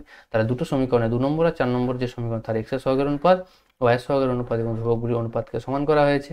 সেখান থেকে দেখো প্রথমটার সাথে আমরা লাস্টেরটাকে কম্পেয়ার করলে আলফা পাবো এবং দ্বিতীয়টার সাথে লাস্টেরটা কম্পেয়ার করলে বিটা পাবো। তাহলে আলফার মান পাচ্ছি এল বাই এন, বিটা পাচ্ছি এম বাই বি এন। এবারে কি আলফা বিটা কোথায় অবস্থান করছে না বক্রের উপর অবস্থান করছে, সেটা কিভাবে পেয়েছি না এই যে দেখো 3 নম্বর সমীকরণ, দেখো 3 নম্বর সমীকরণে আলফা বিটা বক্র থেকে বসিয়ে সেখান থেকে কি শর্ত পেয়েছি না a alpha square plus B beta square সমান 1। তাহলে এবার কাজ কি না 3 নম্বর সমীকরণে আমরা কি করব না আলফা আর বিটার মান বসিয়ে দেবো। তাহলে আলফা বিটার মান বসে সিম্পল ক্যালকুলেট করলে আমাদের যেটা প্রমাণ দরকার সেটা কিন্তু সহজেই চলে আসবে। একদম সিম্পল ধরা বাঁধা টেকনিক, তোমরা এটা অ্যাপ্লাই করলেই কিন্তু যে কোনো স্পর্শক অবিলম্ব সংক্রান্ত অঙ্ক খুব সহজে করতে পারবে। ঠিক আছে, তোমরা যারা কিন্তু ভিডিওটা দেখো না অবশ্যই দেখবে, আমি কিন্তু অ্যাটাচ করে দিচ্ছি ভিডিওটার লিঙ্ক, বা তোমরা চ্যানেলে গিয়ে প্লে লিস্ট দেখলেও সেখান থেকেও পেয়ে যাবে। ঠিক আছে, নেক্সট অঙ্ক দেখো বলা হচ্ছে সমাকলনের সাহায্যে y equal to 3x square by 4 অধিবৃত্ত এবং একটা সরলরেখা দ্বারা সীমাবদ্ধ অঞ্চলের ক্ষেত্রফল নির্ণয় করো। দেখো যে সরলরেখা বক্রের যে সমীকরণটা দেওয়া আছে সেটা বলাই আছে অধিবৃত্ত, অধিবৃত্তের ফর্মটা কি না x square equal to 4/3y এই ফর্মে রয়েছে। তোমরা যদি সাইড চেঞ্জ করো তাহলে এটাই পাবে এক্স স্কোয়ার সমান 4/3y, অর্থাৎ এক্স স্কোয়ার সমান 4ay এই ফর্মে যদি হয় তাহলে অক্ষ কোথায় হয় না অক্ষটা হয় y অক্ষ এবং ধনাত্মক দিক হয়। সেই জন্য দেখো এই লাল কালারের যেটা সেটাই হচ্ছে আমাদের 1 নম্বর সমীকরণ, আর এই যে ব্লু কালারের যে লাইনটা রয়েছে সেটাই হচ্ছে আমাদের 2 নম্বর সমীকরণ। তাহলে 1 নম্বর আর 2 নম্বর সমীকরণ তোমরা কিন্তু সহজে, তোমাদের এখানে অবশ্যই এত প্রিসাইজ ছবি আঁকতে হবে না, তোমরা রাফ একটা ছবি জাস্ট এঁকে নেবে শুধুমাত্র জিনিসটা বোঝার জন্য যে কোন রিজিয়নটার কথা বলা হচ্ছে। হয়ে গেল। এবার তাহলে আমাদের এই 1 নম্বর আর 2 নম্বর বক্র যখন আঁকার পর যখন আমরা সমাধান দেখবো যে কোন অঞ্চলের রিজিয়নটার ক্ষেত্রফল আমাদের বের করতে হবে, সেটা কি না এদের দ্বারা সীমাবদ্ধ অঞ্চল। দেখো এই কালো ডটের লাইন দিয়ে জিনিসটাকে বোঝানো হচ্ছে, সেটাই হচ্ছে এদের দ্বারা সীমাবদ্ধ অঞ্চল, যেটার নাম তোমরা বলতে পারো যে ও এ বি সি ও। ঠিক আছে, এই রিজিয়নটা আমাদের ক্ষেত্রফল বের করতে হবে। দেখো এই রিজিয়নটা ক্ষেত্রফল খুব সহজে কিন্তু ডাইরেক্ট বের করা যাবে না, এই রিজিয়নটাকে দুটো পার্টে ভাঙতে হবে। প্রথম আমরা কি করছি, এই রিজিয়নটাকে এই একটা পার্টে ভেঙে ফেলছি, এই যে এদিকটা, কারণ এদিকটা দেখো প্রথম পাদে অবস্থান করছে, আর একটা পার্ট রয়েছে এই যে পার্টটা, এই পার্টটা আমাদের দ্বিতীয় পাদে অবস্থান করছে। তার আমাদের কাজ কি হবে, এই দুটো পার্টের ভ্যালুকে আমাদের কিন্তু বের করতে হবে। ঠিক আছে, তাহলে এই দুটো পার্টের যখন ভ্যালুটা আমরা বের করতে যাব তাহলে সেই জন্য কি লেখা হয়েছে। এবার প্রশ্ন হচ্ছে তোমাদের এখানে মনে হতে পারে যে এখানে আমরা সমাধানটা কেন করেছি। কারণ এই সমাধানটা না করলে এই যে দুটো 1 নম্বর ও 2 নম্বর যে সমীকরণ, এদের যে ছেদবিন্দু, সেই ছেদবিন্দুটা পাবো না। ছেদবিন্দু বলতে কি, এখানের ক্ষেত্রে সি আর এখানের ক্ষেত্রে এই ছেদবিন্দুটাকে পেতে হবে, কারণ আমরা যখনই ক্ষেত্রফল বের করতে যাবো এই ছেদবিন্দুগুলোর প্রয়োজন পড়বে, তোমরা কিন্তু সেটা পরে গেলে দেখতে পাবে। তাহলে আমাদের কার ক্ষেত্রফল বের করতে হবে না, ও এ বি সি ও, তোমাদের যেটা বললাম যে ও এ বি সি ও, এই রিজিয়নটার ক্ষেত্রফল আমাদের কিন্তু বের করতে হবে। তাকে আমরা কিভাবে ডিনোট করছি না, দুটো পার্টে ভেঙে ফেলছি। এইটা হচ্ছে তোমাদের প্রথম পাদে ছিল আর এই পার্টটা হচ্ছে তোমাদের দ্বিতীয় পাদে ছিল, এই দুটো পার্টে ভেঙে। এবার প্রথম পাদে যে ক্ষেত্রফল সেটাও কিন্তু ডাইরেক্ট বের করা যাবে না, সেটাও কিন্তু একটা বড় ক্ষেত্রফল থেকে একটা ছোট ক্ষেত্রফল বাদ দিতে হবে। দেখো ছবিতে আমি তোমাদের মেনশন করে দিচ্ছি কোন ক্ষেত্রফল থেকে আমরা প্রথম বের করলাম, এই যে বড় পার্টের ক্ষেত্রফল, এই পার্টের ক্ষেত্রফলটা আমরা বের করলাম। এর নাম কি, ও এ ডি বি ই ও বা ও এ ডি ও, এই পার্টের ক্ষেত্রফল। দেখো সেটাই লেখা হয়েছে যে ও এ ডি ও এর ক্ষেত্রফল মাইনাস এবিডি এর ক্ষেত্রফল। এবিডি কোনটা, এবিডি বলতে এই যে ছোট্ট ত্রিভুজ পার্টটা, এই পার্টটা তো আমাদের নেই, তাহলে এই পার্টটার ক্ষেত্রফল বিয়োগ করে দিতে হবে, দিলে কি না প্রথম পদের ক্ষেত্রফলটা বেরিয়ে যাবে। আর দ্বিতীয় পদের ক্ষেত্রফলটা কি, দ্বিতীয় পদের ক্ষেত্রফলটা দেখো এই রিজিয়নটা প্রথম হচ্ছে যে এই পার্টের ক্ষেত্রফল, এই যে এই পার্টের ক্ষেত্রফল, আর দ্বিতীয় পার্টটা হচ্ছে এই পার্টের ক্ষেত্রফল, ঠিক আছে। তাহলে সেই দুটো পার্টকে যোগ করে, অর্থাৎ ও ই সি আরেকটা হচ্ছে সিবিই, এই দুটো পার্টের ক্ষেত্রফলের যোগ করলে আমরা কিন্তু এই দ্বিতীয় পাদের যে পার্টটা রয়েছে সেই পার্টের ক্ষেত্রফল পাবো। সেটাই দেখো লেখা হয়েছে ও সি ই এর ক্ষেত্রফল প্লাস ত্রিভুজ বিসি এর ক্ষেত্রফল। এবার দেখো ও এ ডি ও এর ক্ষেত্রফলটা পাবো কি করে না, যেহেতু এটা ওয়াই অক্ষ বরাবর রয়েছে সেই জন্য কি ওয়াই অক্ষ বরাবর আমরা এক্স ডিওয়াই স্ট্রিপ জানি, ওয়াই অক্ষ বরাবর যে স্ট্রিপটা টানা হয় সেটাকে কি ধরা হয় না এক্স ডিওয়াই স্ট্রিপ। তাহলে এক্স ডিওয়াই স্ট্রিপের ক্ষেত্রফল বের করতে হবে কোথা থেকে কোথা পর্যন্ত না ও থেকে ডি পর্যন্ত। ডি এর ক্ষেত্রফল, ডি এর স্থানাঙ্ক কত না 0,12, খুব সহজেই আমরা পাবো, কারণ যখন আমরা সমাধান করে এ বিন্দু পাচ্ছি, এ বিন্দুর ওয়াই স্থানাঙ্ক যা হবে ডি এর ওয়াই স্থানাঙ্ক তাই হবে। আবার ডি যেহেতু ওয়াই অক্ষের উপর অবস্থিত তাই এক্স স্থানাঙ্ক 0 হবে, তার ডি বিন্দু স্থানাঙ্ক সহজেই বলতে পারি 0,12। তার মানে আমাদের ইন্টিগ্রেশনটা করতে হবে 0 থেকে 12 পর্যন্ত, কোথায় না এক্স ডিওয়াই এর উপর। সেটাই দেখো লেখা হয়েছে এক্স ডিওয়াই 0 থেকে 12 মাইনাস কি এডিবি এর ক্ষেত্র, এডিবি কি ত্রিভুজের ক্ষেত্রফল। দেখো এই এডিবি ত্রিভুজের ক্ষেত্রফলটা কি না, আমরা কি সমকোণী ত্রিভুজ, সমকোণী ত্রিভুজের ক্ষেত্রফলের সূত্র কি হাফ ইন্টু ভূমি ইন্টু উচ্চতা। ভূমি বলতে আমি এই ডিবিটাকে যদি ভূমি ভাবি তাহলে পাবো কি করে না, দেখো ডি পর্যন্ত 12 একক আর বি পর্যন্ত 6 একক, তাহলে ডিবিটা কত 12 মাইনাস 6, তার মানে 6 একক। আর ডি এটা বের করতে হবে, ডি এটা কি না এই যে এর স্থানাঙ্ক রয়েছে, এর স্থানাঙ্ক তার যে ভুজ, ভুজ বলতে কি যে 4, সেটাই দেখো আমাদের হচ্ছে এডি। তাহলে এডিটা হয়ে যাচ্ছে আমাদের 4, তাহলে হাফ ইন্টু ভূমি ইন্টু উচ্চতা, অর্থাৎ হাফ ইন্টু 6 ইন্টু 4। তাহলে ওই পরে পাচ্ছি কত, এর ক্ষেত্রফলটা হচ্ছে হাফ ইন্টু 6 ইন্টু 4 প্লাস কত হচ্ছে ওসি। ওসি এর ক্ষেত্রফল কি না, তোমরা যদি ছবিটা একটু খেয়াল করে দেখো, ওসি বলতে এই যে পার্টটা, এই পার্টটা দেখতে কিরকম না কার বক্ররেখা দ্বারা সীমাবদ্ধ। তাই এখানে ত্রিভুজের সূত্র লাগাতে পারবো না, বক্ররেখার সূত্র অর্থাৎ ইন্টিগ্রেশন লাগাতে হবে। এরও ক্ষেত্রে কি না ওয়াই অক্ষের উপর আমরা স্ট্রিপ টানতে পারি, ওয়াই অক্ষের উপর স্ট্রিপ মানে কি x d y. X d ওয়াইটা অ্যাপ্লাই করবে কোথা থেকে কোথা পর্যন্ত না 0 থেকে ই পর্যন্ত। ই এর স্থানাঙ্ক কত 0,3 পাবো কি করে, এই যে সি বিন্দু পেয়েছিলাম, সি বিন্দুর কোটি যা হবে, কোটি বলতে কত 3, কোটি যা হবে আমাদের ই বিন্দুর কোটি যা হবে। আবার ই বিন্দুটা যেহেতু ওয়াই অক্ষের উপর অবস্থিত, এক্স স্থানাঙ্ক কত হয়ে যাবে 0 হয়ে যাবে, তার মানে 0,3 হবে স্থানাঙ্ক। তার মানে ইন্টিগ্রেশনটা রান করবে 0 থেকে 3 পর্যন্ত। প্লাস কত না প্লাস হচ্ছে বিসি, বিসিটা কি না একটা পার্টিকুলার ত্রিভুজ, তাহলে এর ক্ষেত্রফল। আবার এই ত্রিভুজের ক্ষেত্রফল মানে কি এর ভুজ ইন্টু মানে হাফ ইন্টু ভূমি ইন্টু উচ্চতা আমরা অ্যাপ্লাই করতে পারি। ভূমি কত না বিই, বিইটা পাবো কি করে না বি এর ক্ষেত্রে হচ্ছে কোটিটা হচ্ছে 6 আর ই এর ক্ষেত্রে 3, তাহলে ওদের বিয়োগফলটা হচ্ছে 3, তাহলে 6 মাইনাস 3 মানে 3, তাহলে ভূমিটা পেয়ে যাচ্ছি 3। আর উচ্চতা কত, উচ্চতা বলতে আমরা সিটাকে উচ্চতা ভাবছি, এইটা কি এই যে সি বিন্দু ছিল, সি বিন্দুর ভুজটা যা তারই মান, ভুজটা কত -2। এবার যেহেতু আমরা দৈর্ঘ্য নিচ্ছি তাই -2 নেবো না, অ্যাবসলিউট ভ্যালু নেবো কত না 2। তার মানে ওর ক্ষেত্রফল পেয়ে যাচ্ছি হাফ ইন্টু 2 ইন্টু 3, সেটাই দেখো লেখা হয়েছে হাফ ইন্টু 2 ইন্টু 3। তাহলে ওদের ক্ষেত্রফলটা যেমন যেমনভাবে বলেছিলাম সেইভাবে এক্সপ্লেট করে জিনিসটা কিন্তু বের করা হলো। তারপর কি পাচ্ছি না এই ইন্টিগ্রেশনগুলোর ভ্যালু বসাতে হবে। এবার প্রশ্ন হচ্ছে এক্সকে ওয়াই এর রেসপেক্টে ইন্টিগ্রেশন করা সম্ভব নয়, তাহলে এক্স এর ভ্যালু বসাতে হবে। এবার প্রশ্ন হচ্ছে এক্স এর কোন ভ্যালু বসাবো, সরলরেখা থেকে বসাবো নাকি বক্র থেকে বসাবো অর্থাৎ অধিবৃত্ত থেকে বসাবো। দেখো আমরা যে বক্রটার কথা বলেছি এর ক্ষেত্রে সেই বক্রটা কি না অধিবৃত্ত দ্বারা যে বক্রটা বাউন্ড হয়েছে সেই বক্রটার কথা বলেছি। দেখো এই যে স্ট্রিপটার কথা বলেছিলাম এটা হচ্ছে অধিবৃত্ত দ্বারা যে বক্র বাউন্ড হয়েছে সেই বক্রের কথা বলেছি। তাহলে অধিবৃত্তের ক্ষেত্রে ওয়াইটা কত না অধিবৃত্ত সরি ওয়াইটা না এক্সটা প্রয়োজন আমাদের, কারণ ডি ওয়াই রয়েছে, তাহলে আমাকে এক্সকে ট্রান্সফার করতে হবে। তাহলে এক্সটা কত পাবো না এক্স, দেখো এক্স স্কোয়ার সমান পাচ্ছি 4/3 ওয়াই। তার মানে এখান থেকে আমরা এক্স ইকুয়াল টু কত বলতে পারবো, X equal to √(4/3 into Y. এবার 4 যখন রুটের বাইরে বেরোবে 2 বেরিয়ে যাবে, আর 3 তো বেরোবে না তাই √3 থেকে যাবে, আর ওয়াই রুটের ভিতর থেকে যাবে কারণ ওয়াই থেকে কিছু বেরোবে না, তাহলে √y। তার মানে পাচ্ছি 2/√3 ইন্টু ওয়াই। সেটাই দেখো পরবর্তীকালে রিপ্লেস করা হয়েছে 2/√3 ইন্টু ওয়াই। একইভাবে এখানেও যে এক্স ডিওয়াই রয়েছে সেই এক্সের পরিবর্তে 2/√3 ইন্টু ওয়াই রিপ্লেস করে দেওয়া রয়েছে। বাকি এগুলোকে সিম্পল ক্যালকুলেশন করে ইন্টিগ্রেশনের যে ফর্মুলা রয়েছে, কারণ ওয়াই টু দি পাওয়ার হাফের ইন্টিগ্রেশন হয় 2/3 ওয়াই টু দি পাওয়ার 3/2, একইভাবে দুটো জায়গাতেই ওয়াই রুট ওয়াই এর ইন্টিগ্রেশন 2/3 ওয়াই টু দি পাওয়ার 3/2 বসানো হয়েছে। তারপর আপার লিমিট লোয়ার লিমিট বসিয়ে ক্যালকুলেট করা হয়েছে। দেখো সিম্পল, এরপরে জাস্ট সিম্পল ক্যালকুলেশন রয়েছে, এটা তোমরা নিজেরাই করতে পারবে। সেটার ভ্যালু আসছে 27 বর্গ একক, অর্থাৎ এই দুটো বক্র দ্বারা একটা সরলরেখা এবং অতিবৃত্ত দ্বারা যে অঞ্চল সীমাবদ্ধ হয় তার দ্বারা যে ক্ষেত্রফল, সেই ক্ষেত্রফলটা হচ্ছে 27 বর্গ একক। তো তোমাদের যেটুকু জায়গা বোঝা যে রিজিয়নটার ক্ষেত্রফল বের করতে হবে, সেই রিজিয়নটার ক্ষেত্রফল আমরা কিভাবে বের করছি, ঠিক আছে? কারণ সবসময় এটা কখনোই সম্ভব হবে না যে ডাইরেক্ট একটা ফর্মুলা অ্যাপ্লাই করলাম ক্ষেত্রফল বেরিয়ে চলো। অনেক সময় হতে পারে ক্ষেত্রফলটা এইভাবে অনেকগুলো পার্টে ভেঙে থাকবে, তোমাদের শুধু দেখতে হবে যে কোন পার্টের ক্ষেত্রফল আমরা কিভাবে ভাঙলে বের করতে পারবো, ঠিক আছে? এখানে আশা করি তোমাদের সেই জিনিসটা বোঝা গেছে। যদি না বোঝা যায় তোমরা আবার ভিডিওটা পিছিয়ে আবার রিপিট টাইম দেখতে পারো, আশা করছি বোঝা যাবে। আর নিশ্চয়ই এখানে বোঝা গেছে যে কেন সমাধানটা করা হয়েছে।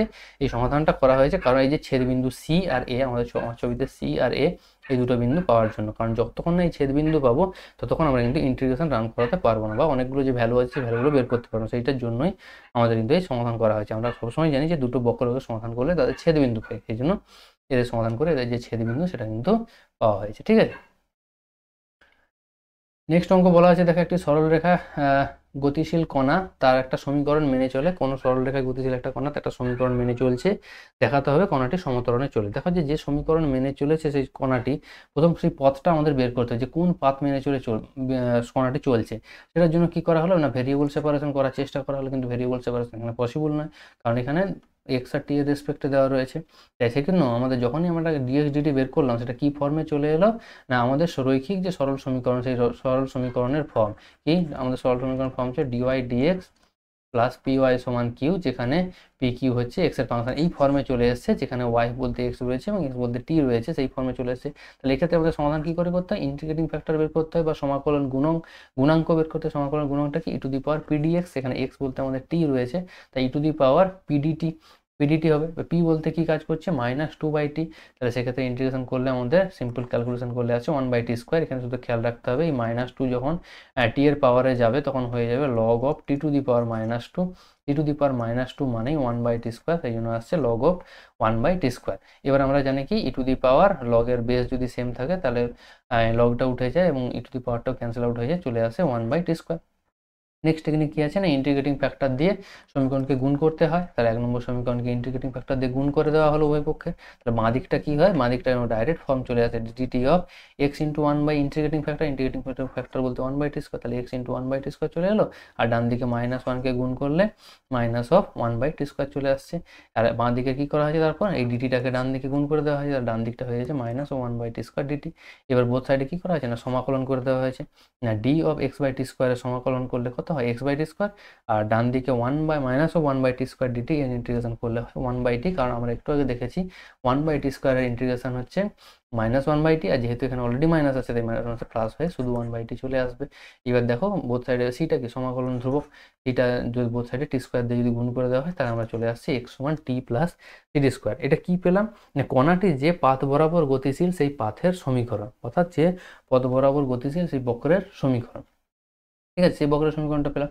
এবার প্রশ্ন কি না, কণাটির বেগ দরকার। আমরা কি জানি, বেগ না বের করতে পারলে ত্বরণ বের করতে পারবো না, কারণ ত্বরণের ফর্মুলা হচ্ছে বেগের পরিবর্তনের হার, অর্থাৎ ডিভি/ডিটি। আমি বেগকে যদি ভি বলি এখানে, সেই ডিভি/ডিটিটা বের করলে তখনই আমাদের ত্বরণ বেরিয়ে আসবে, অর্থাৎ ডিএক্স ডিটিকে আরেকবার ডেরিভেটিভ করতে হবে। তাই প্রথম আমাদের কাজ হচ্ছে বেগ বের করা। তাই কণাটির বেগ বের করলাম কি 1 + 2ct।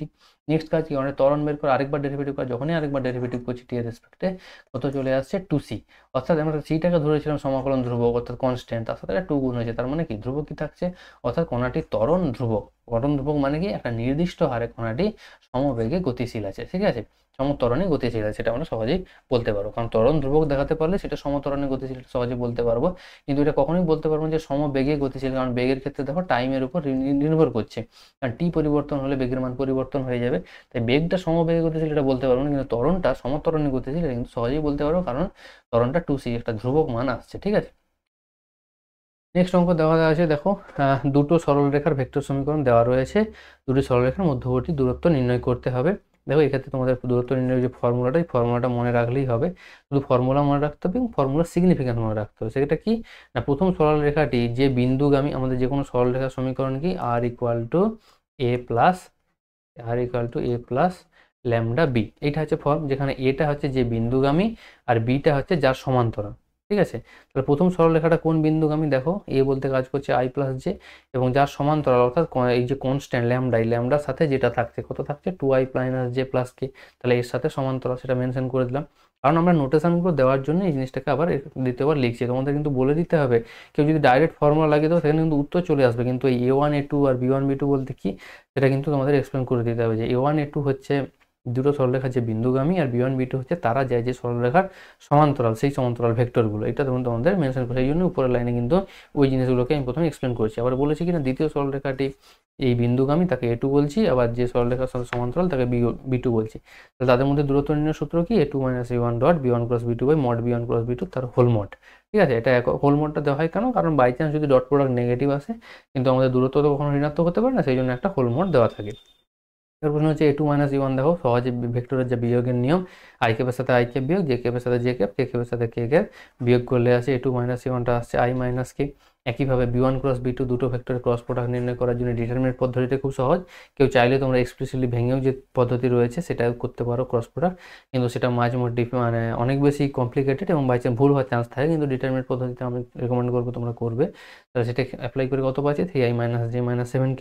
এবার মডিউলাস অফ B1 ক্রস B2টাও প্রয়োজন, কারণ এটা দিয়ে আমাদের ডিভাইড করতে হয়, তো সেটা আসছে √59। এবার কি না, উপরে লবে কি দরকার আমাদের, লবে দেখো A2 minus E1 dot B1 cross B2 এটার প্রয়োজন হয়, এই জন্য সেটাকেও বের করা হয়েছে, সেটা হচ্ছে 10। যেহেতু পজিটিভ চলে এসেছে তাই নিম্নতম ক্ষুদ্রতম দূরত্ব এই বাইরের মোড, সেটা না দিলেও চলতো, যেহেতু ফর্মুলাতে লিখেছি তাই দিয়েছি। আলটিমেট পরের লাইনে সেটা তুলে দিতে পারি, কারণ পজিটিভ আসছে না, তাহলে আমাদের মডের কোনো প্রয়োজন নেই। ঠিক আছে, তাহলে আমাদের অ্যান্সার আসছে 10/√59।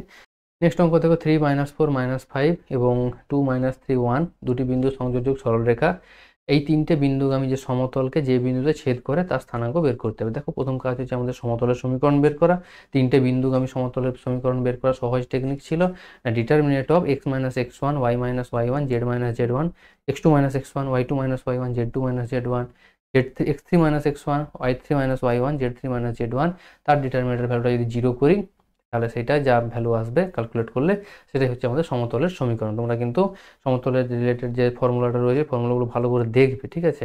আর যদি সমস্যা থাকে অবশ্যই গ্রুপে জানাতে পারো, ডিসকাসের টেলিগ্রামে জানাবে, আমি সেখানে চেষ্টা করব এর ফর্মুলাগুলো তোমাদের দিয়ে দেওয়া। ঠিক আছে, আর যদি প্রয়োজন হয় তোমরা সেখানে গিয়ে জানাবে। ঠিক আছে, তাহলে সেই ফর্মুলা যদি আমরা অ্যাপ্লাই করি, সেখান থেকে আমাদের সমতলের ফর্মুলা কত আসছে না, 2x plus Y plus Z সমান 7।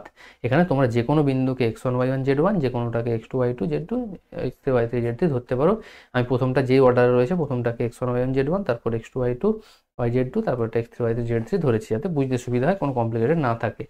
সমতলের সমীকরণ পেয়ে গেলাম। একইভাবে তোমাদের যখন সরলরেখার সমীকরণ বের করবে, দুটো বিন্দু দেওয়া আছে, তাহলে তাদের সরলরেখার সমীকরণ কি হবে না, x minus x1 by x2 minus x1, y minus y1 by y2 minus y1, z minus z1 by z2 minus z1, এই ফর্মুলা রয়েছে।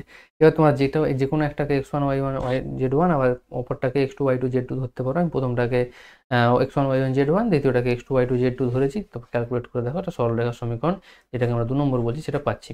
এবার প্রশ্ন হচ্ছে এই সরলরেখা যেহেতু একটা তলকে ছেদ করবে, তাহলে আমরা কি জানি, সরলরেখার উপর যে কোনো প্যারামিটার ধরে নিই, এখানে আমরা কে ধরেছি, এই প্যারামিটার ধরে নিয়ে যে কোনো বিন্দুর আমরা স্থানাঙ্ক বের করতে পারি। সেটা কি, প্যারামিটারটা যদি কে ধরি, তাহলে প্রথম অনুপাতটাকে কে এর সাথে সমান করলে x এর একটা মান, দ্বিতীয়টাকে কে এর সাথে সমান করলে y এর মান, তৃতীয়টাকে কে এর সাথে সমান করলে z এর একটা মান পাবো। সেটাই দেখো ওই সরলরেখার উপর যে কোনো বিন্দুকে রিপ্রেজেন্ট করবে, এবং কে এর মান পরিবর্তন করতে থাকলে ওই সরলরেখার উপর যে কোনো বিন্দুকে ওটা রিপ্রেজেন্ট করবে। তার মানে এই কে এরই কোনো একটা নির্দিষ্ট মানের জন্য ওই বিন্দুটাই আমাদের যে সরলরেখার সমতলের সাথে যে ছেদ বিন্দু তাকেই রিপ্রেজেন্ট করবে। সেটাই আমরা বলেছি যে ধরি কে এর নির্দিষ্ট মানে এই বিন্দুটাই 1 ও 2 নম্বর সমতল ও সরলরেখার ছেদ বিন্দু হবে। এবার প্রশ্ন হচ্ছে সেই কে এর কোন মানে, সেটা আমাদের বের করতে হবে।